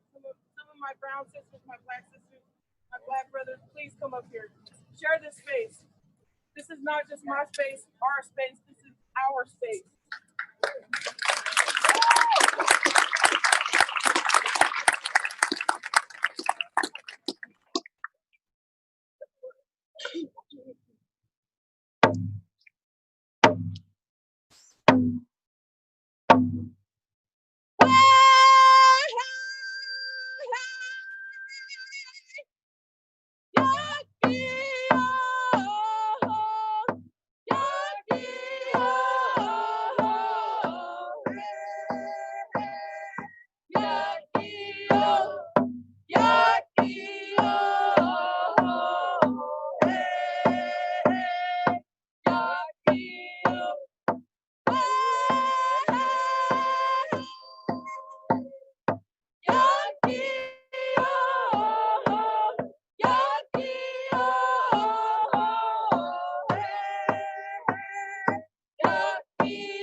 I'm gonna ask everybody, please put your fist in the air. Please put your fist in the air. This is a symbol of a call out to continue the fight, to continue to speak out, to continue to stand together in solidarity, and to remember these families, to remember the ones that aren't here no more.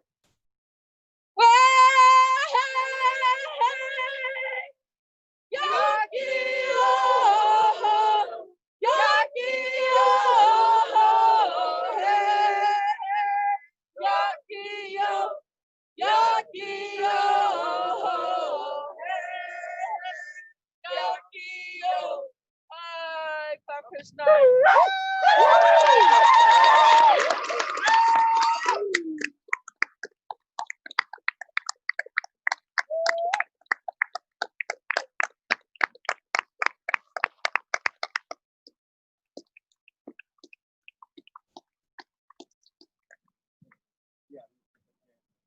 Okay, a couple housekeeping kind of procedural items moving forward. Obviously, having people come up here and speak is a necessity right now of the community.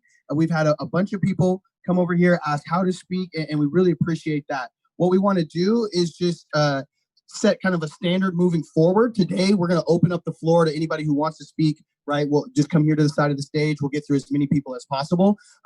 But, you know, we're going to be doing this each and every day to just have some time for us to share. All that we ask is that if you plan on sharing, please come up to the stage and we can schedule out, you know, roughly some time so that we can make sure our programming is going quickly and as many voices are heard from as many different communities as possible. Does that make sense? Yeah, are you guys okay with that? That's okay. All right, and then again, we have concerns here. We have things. If you have something else that you'd like to say and you don't get a chance to today, please, you know, come find us back here. We'll get your name on here and reserved, and then you can feel free to come up here as well and voice your concerns. All of us, including myself, our heads are spinning. We're in a new space and we're learning in real time as fast as we can. So anybody that steps up and takes a position of leadership, I really appreciate you. I, for one, and my voice really does, and we're doing the best we can and hoping to be held accountable. So we appreciate y'all coming here. We're going to let more people speak, and we'll refine this as we move along. All right, thanks all. Yeah. Can I have my sister go? And then you next. My sister go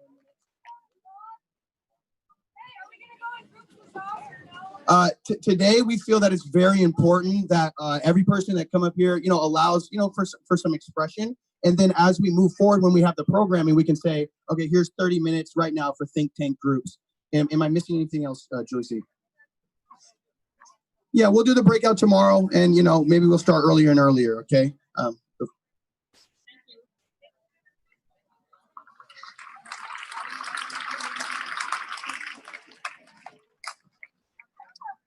So what I was going to say when I came up here a little bit earlier was to amplify the name of John T. Williams and try to bring together more the connected struggles of Black people in this country and Indigenous people in this country. Our struggles are inextricably linked in history, and for a lot of us, our struggles are inextricably linked in bloodlines.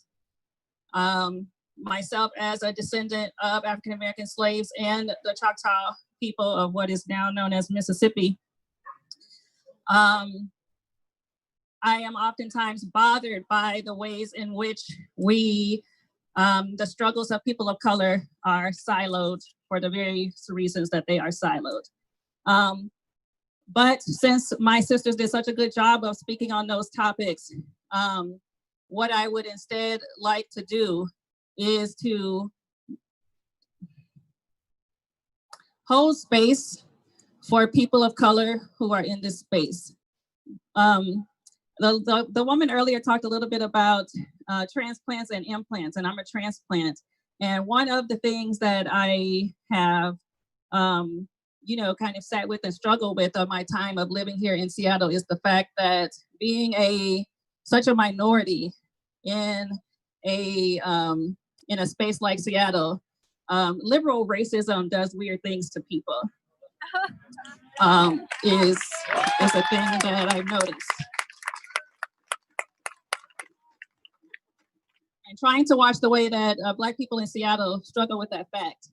And having benefited from growing up in an environment that had a much larger Black population, I see some very interesting things in this moment that we can talk about together and work on together, and opportunities for Seattle's Black community in this moment that are happening alongside this larger conversation.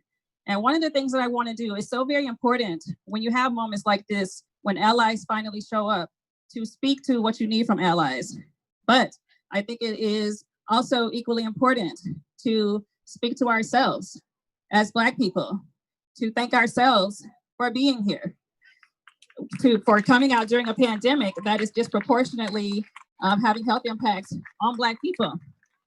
And so, not to disrespect anybody, but what I would like to do is, if you are not a person of color, if you could please sit down right now.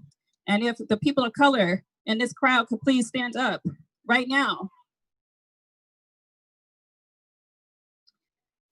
I want to talk to you specifically. I want to thank you for being out here. I want to thank you for putting your life on the line. I want to thank you for volunteering your time. I want to thank you for getting tear gassed. I want to thank you for standing there when they're throwing flashbangs at you. I want to thank you for showing up even though you're dealing with the trauma of watching people who look just like you get killed on national television every couple of months. Not every couple of years, every couple of months. It's traumatic. And still you show up. And when you show up in spaces like Seattle, you do not get acknowledged in the ways that you need to, because we spend so much time talking about what allies need to do, which is an important conversation, but we do not spend enough time talking about ourselves, what we need to do in our own communities. And so I want to thank you for being here. I want to acknowledge you, and I want to say that the work that you are doing is just as important, if not more important, than the work that allies are doing, and that our sacrifices need to be acknowledged just as much. The amount of pain that we have to slog through just to drag ourselves down here. I also want to say that among the work that we have to do in our communities and holding space for ourselves is that we need to amplify Black queer lives.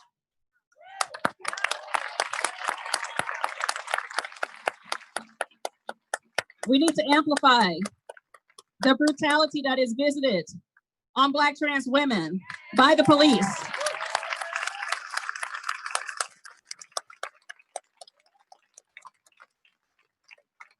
Men of color, I'm going to ask you that whenever you start a conversation with, as a Black man, to make sure that you're ending that conversation with something that does not also happen to Black women, Black queer people, Black trans people, and if it does, to make space for the fact that we experience those same things.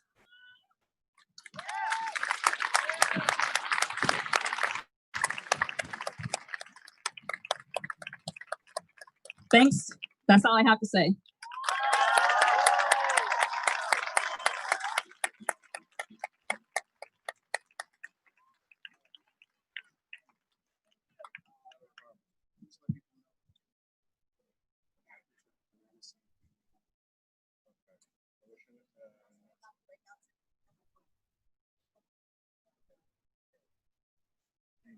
The breakouts will be tomorrow at 3 p.m. The breakouts will be tomorrow at 3 p.m. We're going to continue to open up the floor for people to speak. If you want to see me, I'm over here. You can sign up for times over here. All right. Any suggestions as well? We have concerns that you can voice over here. Come find me if you want something written down. Until then, we're going to continue to open up the floor.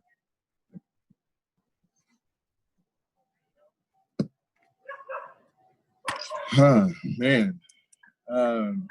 First and foremost, everybody that got in the mic, thank you for sharing your stories. Thank you for showing who you are in front of the crowd. Getting up here is not easy. My heart is jumping out of my chest right now. I have not done this in a long time. I was around for the protests of Michael Brown. I was around for the protests of Trayvon Martin. I was around for the 99% protests. Those were very important times in my life.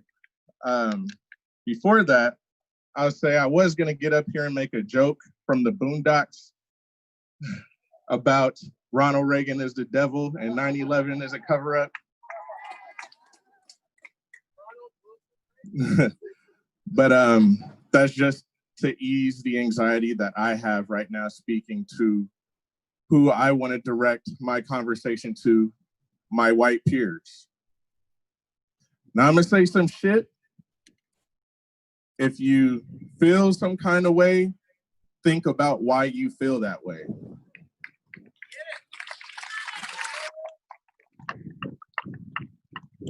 I'm not here to pat you guys on the back at all.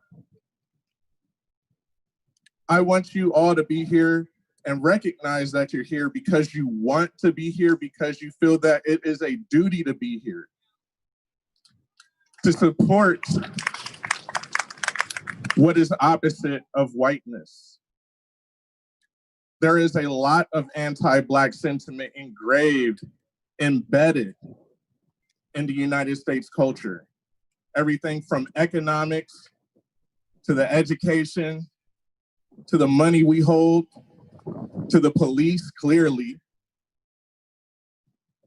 So I want you all to really take a moment and think about that. At the end of the day, you're gonna go home. Some of you. Some of you already wrestle with this fact and are really holding it down. But again, I'm not here to pat you on the back. Because if it were someone else, I would be there not expecting the pat on the back, but because it was the right thing to do.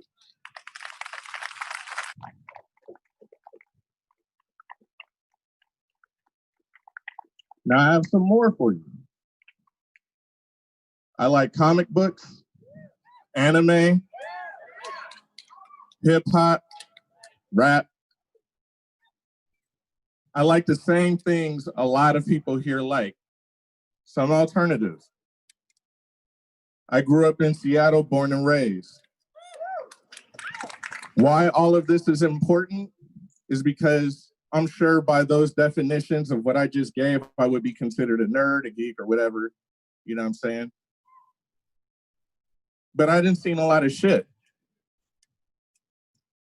I grew up as an 80s baby to a single mother of 2 kids who came from New Orleans,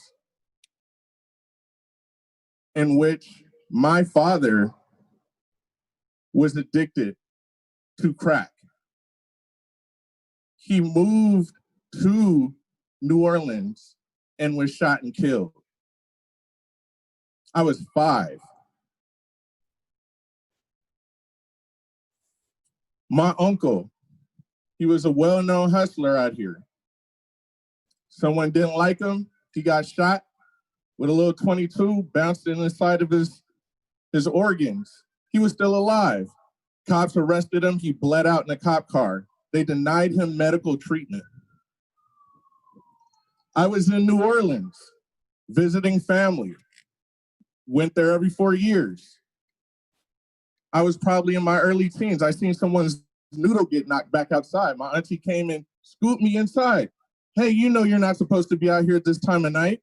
No, I didn't. I'm not from here. I got homies who didn't been in shootouts. I got homies who've been in a lot of different situations. The reason I'm telling you all this is because I want you to humanize us. We go through a lot,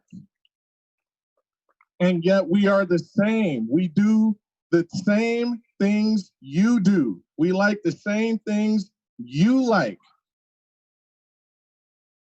So in order to erase this anti-Blackness, you have to humanize us. You have to remember when the United States was established and they started rounding up Black people, we were 3/5. We weren't even a whole human being. That's why the police was formed, because we were considered property. What was that? To protect life and property? Livestock.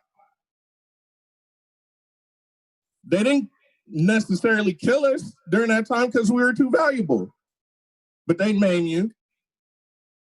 They might kill somebody in front of you to scare you.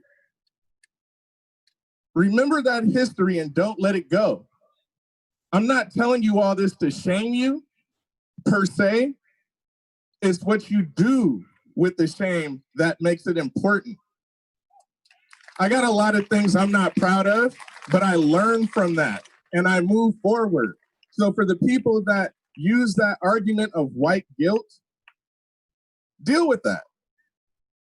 I deal with being Black in an economy that hates me every day.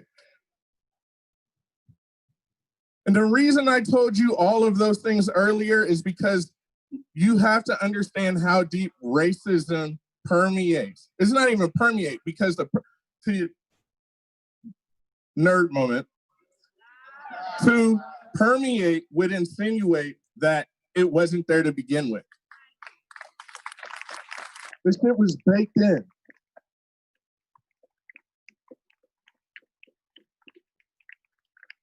So again, I'm not talking to pat you on the back. I'm talking to light a fire under your fucking ass. I'm talking so you look at the person next to you and they may not be Black and they might identify as a person of color, but they still exist within a spectrum between white and Black. Black is on the furthest end of the spectrum. And that's why you have things like a model minority. Because the furthest thing from Blackness is where most people want to be. During the times of Michael Brown when he was murdered, Trayvon Martin when he was murdered, and the Black Lives Matter movement really started to arise, I went through identity issues. What the fuck does it mean to be Black in America? Like, really think about that. Now I ask you, what the fuck does it mean to be white in America?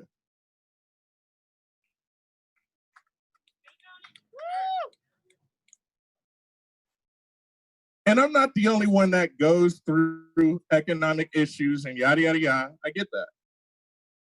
But it's primarily our communities that deal with that shit. And the people, the white people who are in those communities amongst us who also deal with that shit, it's because the more affluent cannot deal with their shit. So in turn, you are actually hurting your own community of people by not supporting us.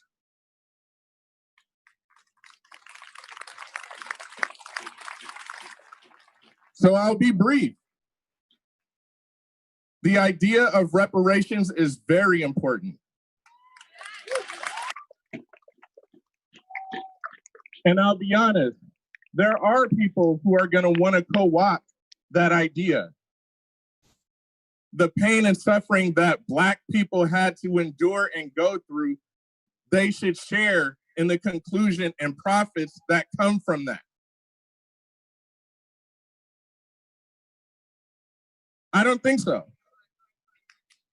Because it's about equity. It's about equity. If you believe in equity, you will have that same mindset. It's about building a foundation, not distributing it so everything stays the fucking same.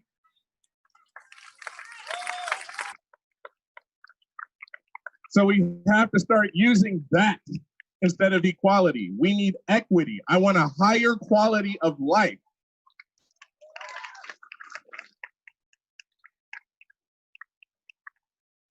And with that,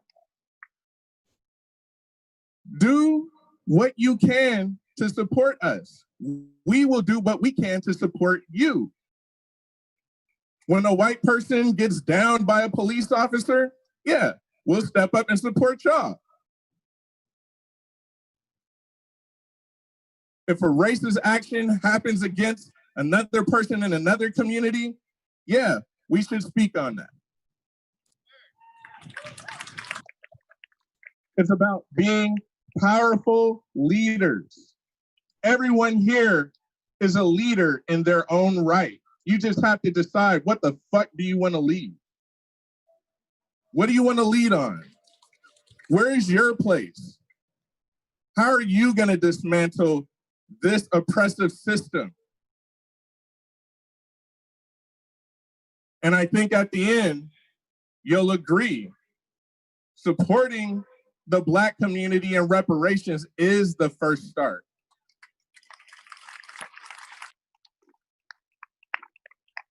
That's all I got to say.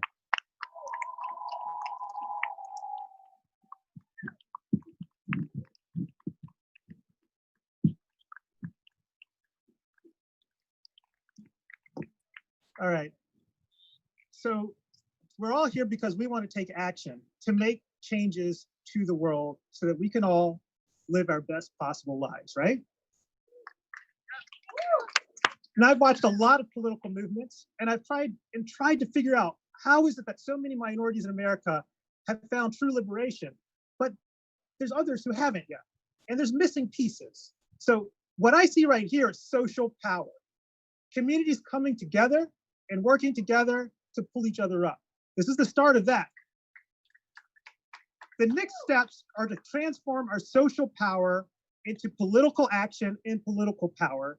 And then that directly leads to exactly what my brother was just speaking about here, economic power. So we've got to go from social to political to economic power. And that is how we achieve true liberation. So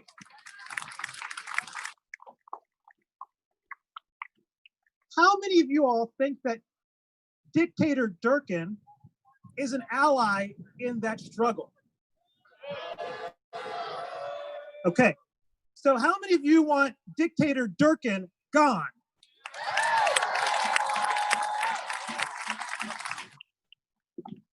Now, are you willing to beg and plead for her to leave on her own schedule? Are you going to put your hopes and dreams into impeachment? Because we all know that can fail, right? Okay, so what I need from each and every one of you who believes in this part of this message is for you to go online right this second. Go look for recall_Durkin on Twitter and follow us on change.org/recall_Durkin. We don't have to wait. We don't have to beg. We don't have to use impeachment. We can recall her butt right now. And 26,000 of you have already signed on, okay? Now I need you all to go sign on to that petition and follow our work. We have a group of people, we have 3 lawyers and legal assistants who are drafting the paperwork to recall her butt right the fuck now.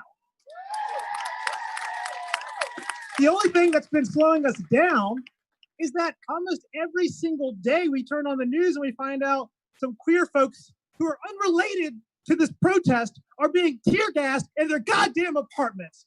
3-month-old babies are foaming at the mouth. What the fuck is that? That's a war crime. That's exactly right. So every day, our legal filing grows longer and longer and longer. And we're still analyzing her emergency orders and her illegal skateboards and illegal light bulbs. Because if you dig into these filings, they are complex and they are detailed. And we're doing that hard work.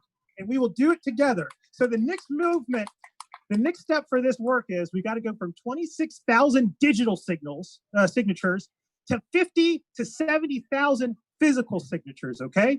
So that means I'm going to be back out here in about a week, and we're going to have paper, and we're going to have clipboards, and you're going to have to go to your neighborhood, and you're going to have to spread this message across all of Seattle, okay? Because we will recall Durkin, and we will send a message to everyone who thinks maintaining the status quo is somehow progress, incremental progress. That's bullshit. We want change. We want change to happen rapidly, and we want it to support all of our community. And the only way we can do that is by removing the people who stand in the way. And right now, that is Dictator Durkin. Thank you for your time.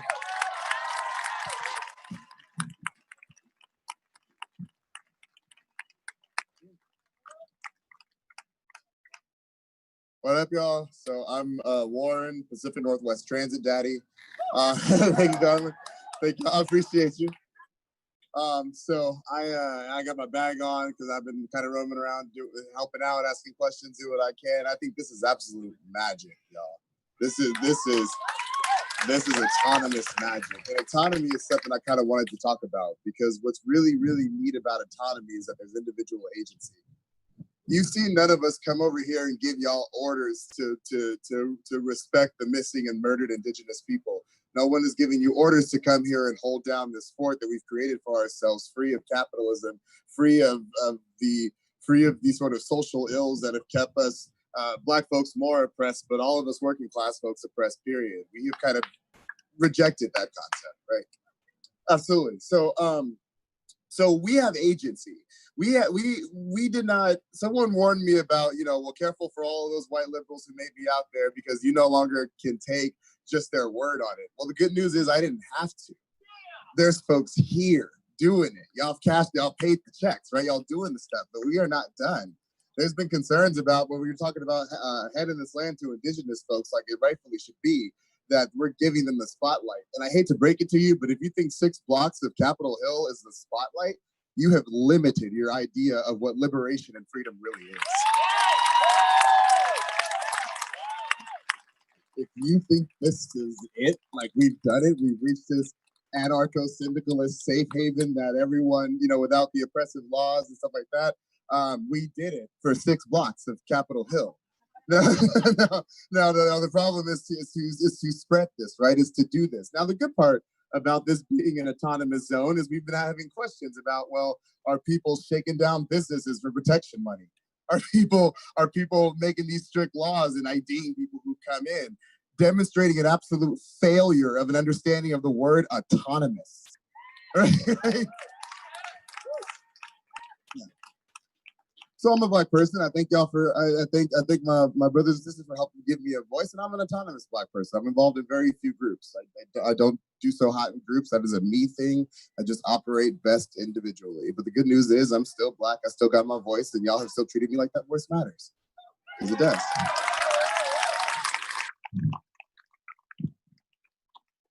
Right, but the thing about Blackness we've been talking about is that Blackness very much does harbor a unique type of hatred. It just conjures up a unique type of disdain for a person when you see their skin tone. So this is a unique experience. It's kind of unlike any. It's because we're great. We're kings, queens, and everything in betweens, right? This is what it is. And so when we do this work, we have to recognize that we are operating in groups as autonomous folks, as autonomous Black folks. We have our agency. We have these things, and the good news about this area being labeled lawless is that it is. It's free of oppressive laws that have stolen land and agency from people for decades. It's free of that. We have a unique opportunity right now, autonomously, without regard to oppressive laws, without regard to colonial mindsets. We have a unique opportunity to physically, right now, if we wanted to, hand this stolen land back to the indigenous people that it belongs to. I don't want to be a prisoner on stolen land. I want to be a welcome guest on beautiful kept land. I want to be a welcome guest here.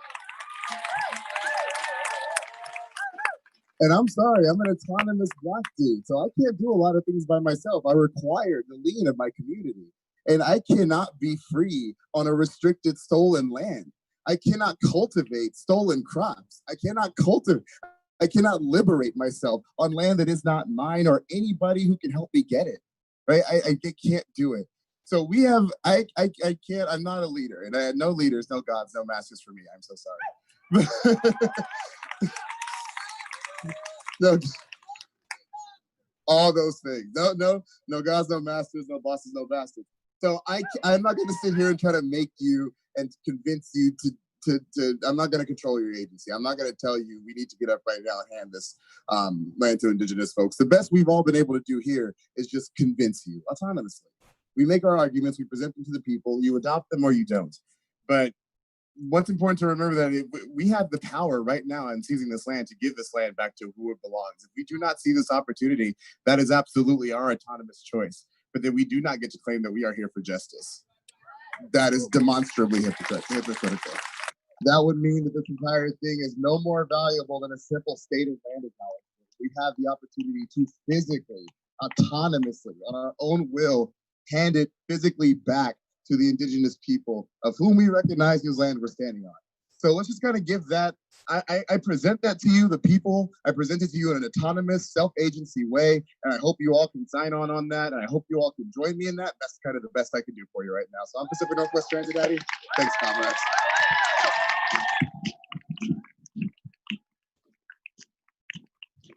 Right on, right on. Again, we appreciate everybody coming up here and sharing. At the same time, because this is such a new space, we want to make sure we're laying the right foundation. So as we all noticed, 3 dudes just came up here and shared, which was very appreciative. But is there anybody who doesn't fit that would like to come up here and potentially speak next? We're trying to be mindful of representation here, seriously. So if there's people that would like to speak, hold on a second. We're looking for someone who's not a male right now. Yeah. Oh, here you go. Come on up. Yeah, please. It's right here. It's the line, sir. Hey all. Talking with a mask is real weird. My name is Vivian. I run Northwest Film Forum, which is 2 blocks down from the police station. I wasn't really trying to talk today, but this brother right here said some stuff that I super jive with, so I thought I would. And that's to the point of being, when you're not white or black, you're somewhere in between. And as an Asian American person, I've been having some fucking huge revelations lately. Along the lines of, I've experienced discrimination in my life, of course. You get called chink, whatever, dumbass jokes, eye slants, all that shit. But it's not the same. It's not even close to the same. And I feel like the rage that we collectively have felt by watching the George Floyd murder and so many other murders before that kind of building up to this point, I'm realizing and so naive that this is the way that Black people have felt for so long and there's been no change. So I feel like if you're needing something to harness past the first weekend of rioting or whatever, or being angry at the police, there's something to tap into there. It's a collective frustration that people are still experiencing that as a white person or a non-Black person of color, you might not experience, but do you feel me? Does it make sense? Okay. And then 2 other really quick points. 1, the media, the mainstream media is bullshit. We all maybe know this, okay? But there's a huge degree of media literacy that I would encourage you to embrace. Tell your friends about it who might not know and are just eating the bullshit mainstream news, and tell them the truth. But also don't spread rumors within our own groups that aren't true. So that's the other point. And the last point is to people who are, this is my favorite term, pearl clutching and hand wringing at home, particularly white folk who really want to help and aren't here, which is great. Everyone has to help in their own way. And if you're not helping because you're not out in person, COVID's still happening, totally reasonable. Don't feel bad about it if you gotta stay at home. It's all good. There's still shit you can do. So those people who need shit to do and you see shit that they could be doing that's not being out here protesting, tell them what they can do. Because they will do it.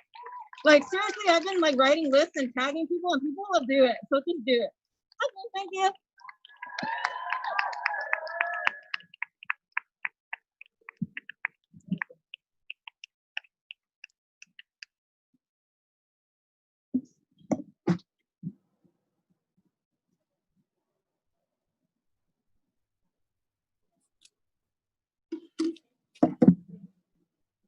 How everybody doing out there today? My name is Kenji X, and I'm from Florida. My father was born in 1933. I'm gonna tell you guys a story, and I don't give a fuck if you like it or not, if it hurts your feelings. It's the truth. My father was born in 1933. He's from Mississippi, as my sister here is, her ancestors are from. And I was reading this literature. In the 30s, the Native Americans had over 300 million lands of acres. They got moved off that land in the 30s. My father's mother was one of those people. She was full-blooded Native American. Her name was Antonio Calmes. He never knew who his father was. So that makes him half. And if the math is correct, that makes me a quarter. Am I right? Okay. So when my father was 13, 14 years old, back in those days, they had something called a juke joint, which they used to go in the woods. Because being from Mississippi, it's all woods back in the 30s, 40s. So they went out by him and 8 of his friends, and this truck pulled up, and they scattered, caught 5 of his friends, caught them, hung them up on trees, cut their dicks off, and set them on fire. 5 people, 5 nameless bodies. That's unaccounted for. So my father left a couple of years after that, but he didn't leave on his own will. He had to fight to get out of there. To suffice to say, he killed a couple of white people too to get out of there. And that's when he moved to Florida. He met my mom. So I grew up in Florida. Fast forward, I'm 13 years old. My father was a sharecropper. Should I say slave? When I turned 13, I was proud to be working alongside my father, making $1.33 an hour, all day, sun up to sundown. So, go through life thinking you're making a difference for yourself and your family when you're not getting that much money.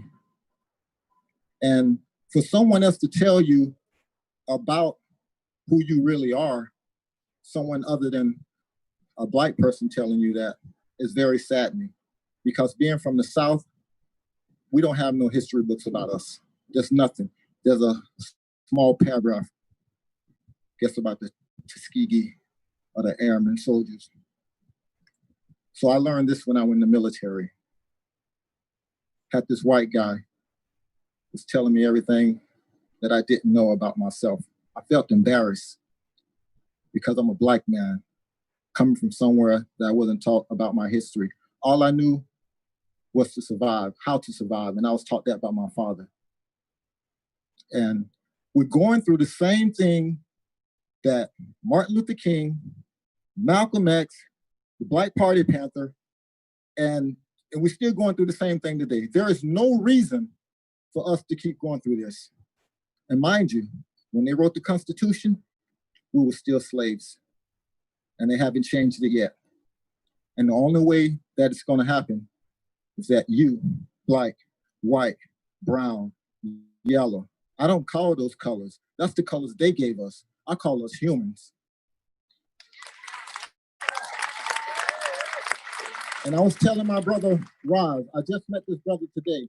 I was telling him, brother, I don't care who leads us. As long as when you get that position, don't sell out. Because this is the problem that we're having. It's very systemic. And it's no matter who it is, we got Carmen Best, she's in the office. I know she's Black. She know we Black. She know what we went through. Why do we have to keep going through this? She's not Black? Tell you one thing, guys. This COVID is a blessing and a curse, because I've always said, in order for things to change, there has to be bloodshed, and it's going to take a concerted effort for us to do it. And with you white people standing with us, my heart, I appreciate you guys. Brown people, Native American, Asians, I appreciate you guys. But we got to get organized. We're doing protesting properly, but I think it's time to come to the table, because the thing that I'm worried about the most is that they open up the country. Everybody got mortgages and housing and rent to pay. There's going to be a lot less of us out here if they say go back to work, because you know just as well as I know, they said go back to work, this crowd is going to be thin. So we got to get organized. It's time to communicate. Get to the table, make the demands, and make sure that we put the right person in there. Like I said, I don't care what color they are, but don't sell out. And one of the last things I'm going to tell you, Thank you. One of the last things I'm going to tell you is that I just got introduced to Jane Elliott, Caucasian lady. She does this racial discrimination thing against white people. She said, there's a lot worse than dying. There's a lot worse thing than dying, and it's living a worthless, useless life. And if you guys don't stand with us, when they're done with us, they're gonna start on the Asians, and then they're gonna get you because they need to fund their police department. So you guys should stand with us. We shouldn't see colors, because until we do that, we're just gonna be in the same boat that we were, the same boat that we started as far as I can remember. So we gotta stick together. Mark Twain, to the fear of death, followed by the fear of life. Any man who lives fully is prepared to die at any time. I'm ready, but we can't win. We got to go to the ballots. We got to beat them. We got to beat them. We got to stick together. We got to beat them, because if we don't, we out of here. I'm telling you right now, we have to stick together. I appreciate each and every last one of you guys. I appreciate you very much.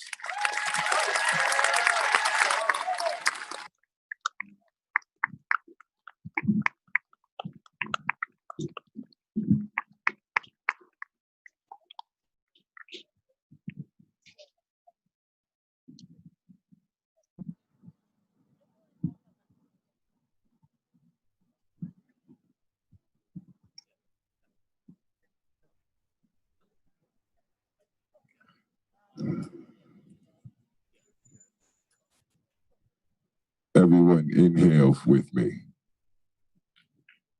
Take a deep breath.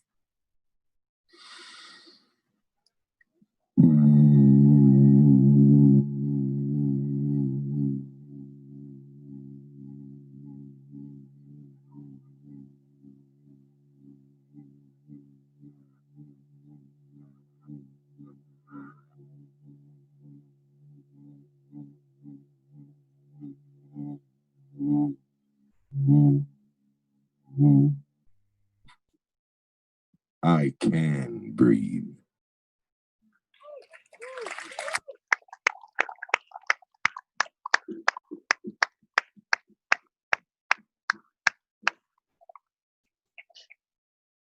We are at a crossroads, illuminated by Etrian colors. So fly your flag, whatever color. Black man made those lights we get stopped at night. Cop pull gun, flash bright light. Body bag, body bag, body bag, body bag. Stepped over Biggie in a body bag. Stood back and watched Tupac clocked. It's the 11 o'clock hour. We all scratching for power. Every second in the minute of the hour. All of water on the planet is older than the solar system. And the sun exploded and spit the bulbous nubs that call planets Elohim, that steam where you dream. It precipitates and elevates your thoughts, keys to lock, doors of illusions open. The city was smoking. The city was smoking. Everybody open. Everybody hearts open. Yeah, your hearts are in the right place in your bodies. They don't care about anti-thoughts, Antifa, anti with a teacup, anti this, anti that. What about all life is black matter? Can we say that? All life is black matter. From the blackness of space, the blackness of your mother's womb. When you die, you go back to black. In between, you look at the rainbow really closely. There is black holding the colors together. No, for real, Google it, check it out. I don't know. White folks think of all kind of crazy shit to a lot of people. Like stocks and bonds, this capitalistic bearer bond having Bilderberg digging an iceberg looking for the curve in the bank. That's the bank, that's the bank, that's the river, that's the currency, where you bend the currency at the bank. See, they brought the black bodies over in a vessel. Santa Maria, Anta Maria, whoever, mama. And when they docked the vessel at the port, the doctor signs a birth certificate where the vessel is in the birth. The black bodies come out, they put them in stocks and bonds, and you come and buy me. I'm in stock. That's why we all do is grabbing, So your stocks and bonds are named after black bodies built underneath Wall Street, probably in between the bricks of the wall that turned into Wall Street. So y'all street, right? It's our street, right? The struggle is beautiful, and my beauty is indestructible. Repeat after me. The struggle is beautiful, and my beauty is indestructible. And my beauty is indestructible. That's how black folks walk around all day, all the time. Y'all don't really know, because y'all just like got this imagination that takes you to these places, right? Pyramid this, scroll this, Bhagavita that, we've been doing shit like this since we've been doing it since before was before, right? Like my ancestors built the pyramids along the Mississippi. See, I'm not a slave. I'm just here. I had this thought. Think about the white folks who came over on a boat with an English accent that turned into that country drawl. And they sitting up there looking at black folks walking around with a nice silk shawl. They were supposed to be serving them. So they're still thinking that. Remember those kids trying to go to school and had all those white folks yelling at them? Well, those people are now having people and they're here somewhere. There's an agent in here. Right? You hear what you hear. You hear, what are you hearing? What are you saying? What are you doing? What do you want? Peace, equity. Can you just leave me alone? Can I just express my brilliance in the best of my chest, where my heartbeat rests? Black lives matter. Sounds hella funny coming out of white folks' mouth to me. I know my life matters. I'm still here. Right? I could tell you stories about a black man and a cop. Black man and cop. You kind of, you already thought about it. Tell me a story about a white man and a cop. Hey, thank you very much. All right, see you later. It's not trying to comedy, but we need a little humor. I wanted to regale you in something, but I see you're here and we are at a crossroads of something. If you're old enough and you watch Roots when it aired first, this is what this feel like. Yeah, y'all not, right? White folks was like, I'm sorry. Like the whole country was paused. They were contemplative. Did we really do that? Yeah, motherfucker, you did. So this is that moment where it's like, cool, you sorry. You got money? You got a building? You got a plug into the municipal equity divestment of whatever ever clevers. Go do that. Go do your history. Go look up history. Not his, but some story. I had this thought, like there was this immortal walking around, right? And he would leave notes in his notebook. And over time, he would forget where he left his notebook, right? He's an immortal. So he's just watching all this shit go by like a tree. And so over time, he would find his notebook and he noticed people had left notes over his notes. And over time, people had like been scribing from his book. Remember I said the Bhagavad Gita, the Torah, the Bible?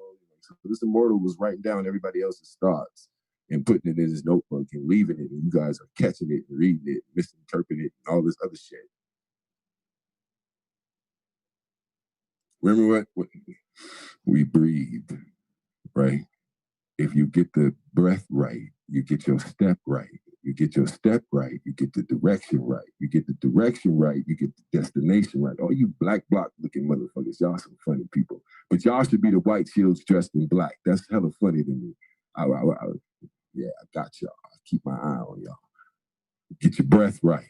You get your life right. You get your light right. Like a light bright. Feeling my age right now, but whatever. I'm still here. Corvus, Blackburn.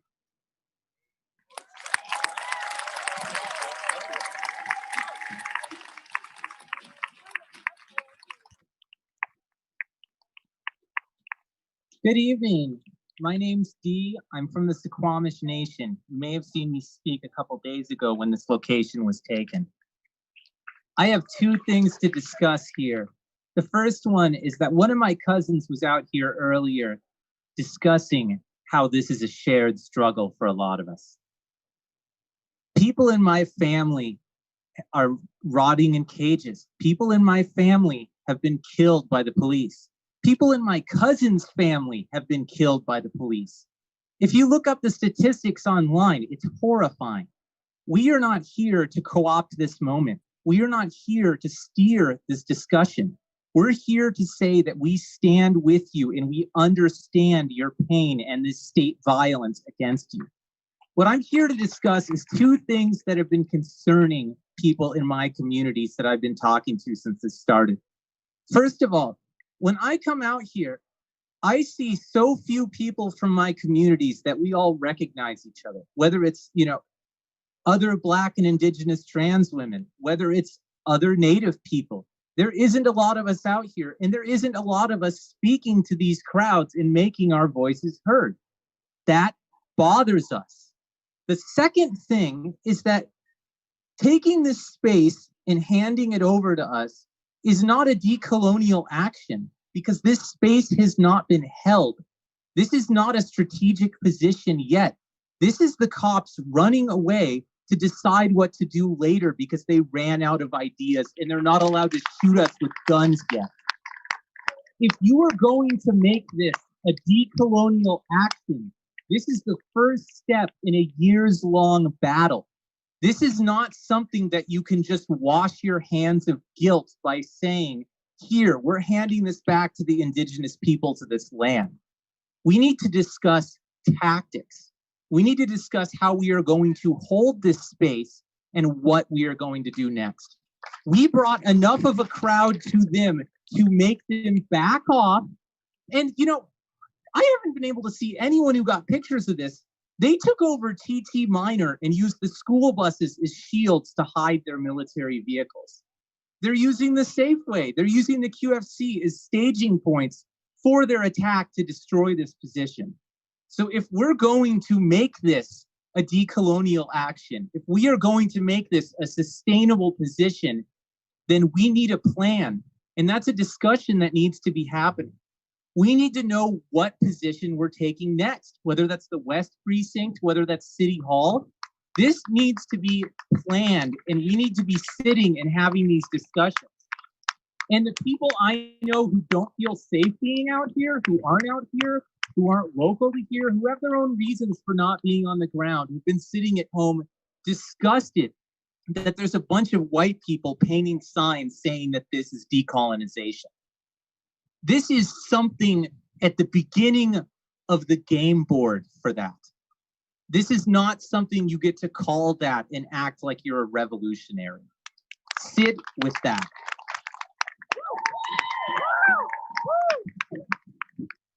Thank you so much, Tim.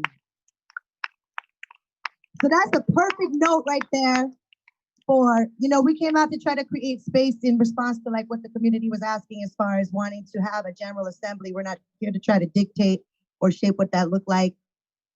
It felt really important to give space to the conversations that were happening here today. And I feel like the two takeaways, and y'all verify if I'm right or wrong here, the two value takeaways from this very initial, very being figured out General Assembly would be a commitment to abolitionism, yeah? The abolitionist framework, not the other framework, not the reformist framework, the abolitionist framework, and a commitment to solidarity and accountability with Indigenous communities, right? So we're gonna wrap the General Assembly portion of this for right now. We're gonna keep the stage up so people can continue on talking. It's just a stack. But let's come back here. We'll be back here tomorrow at 3 o'clock and perhaps talk about breakout groups and working groups. Would love for any of y'all that want to be involved in facilitating that process to come back here now, help, map it out, and let's get some shit done.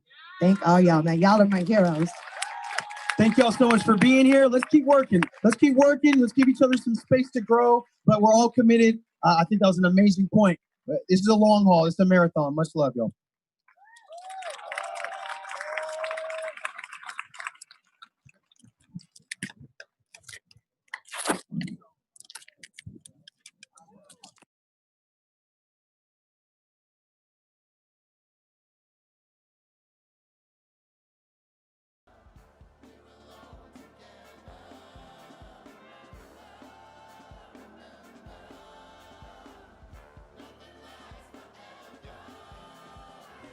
Looks like it's all on us. Then again, it always was. You already know who to trust. When life get ominous, then it's obvious. And this ain't unexpected. Cause even if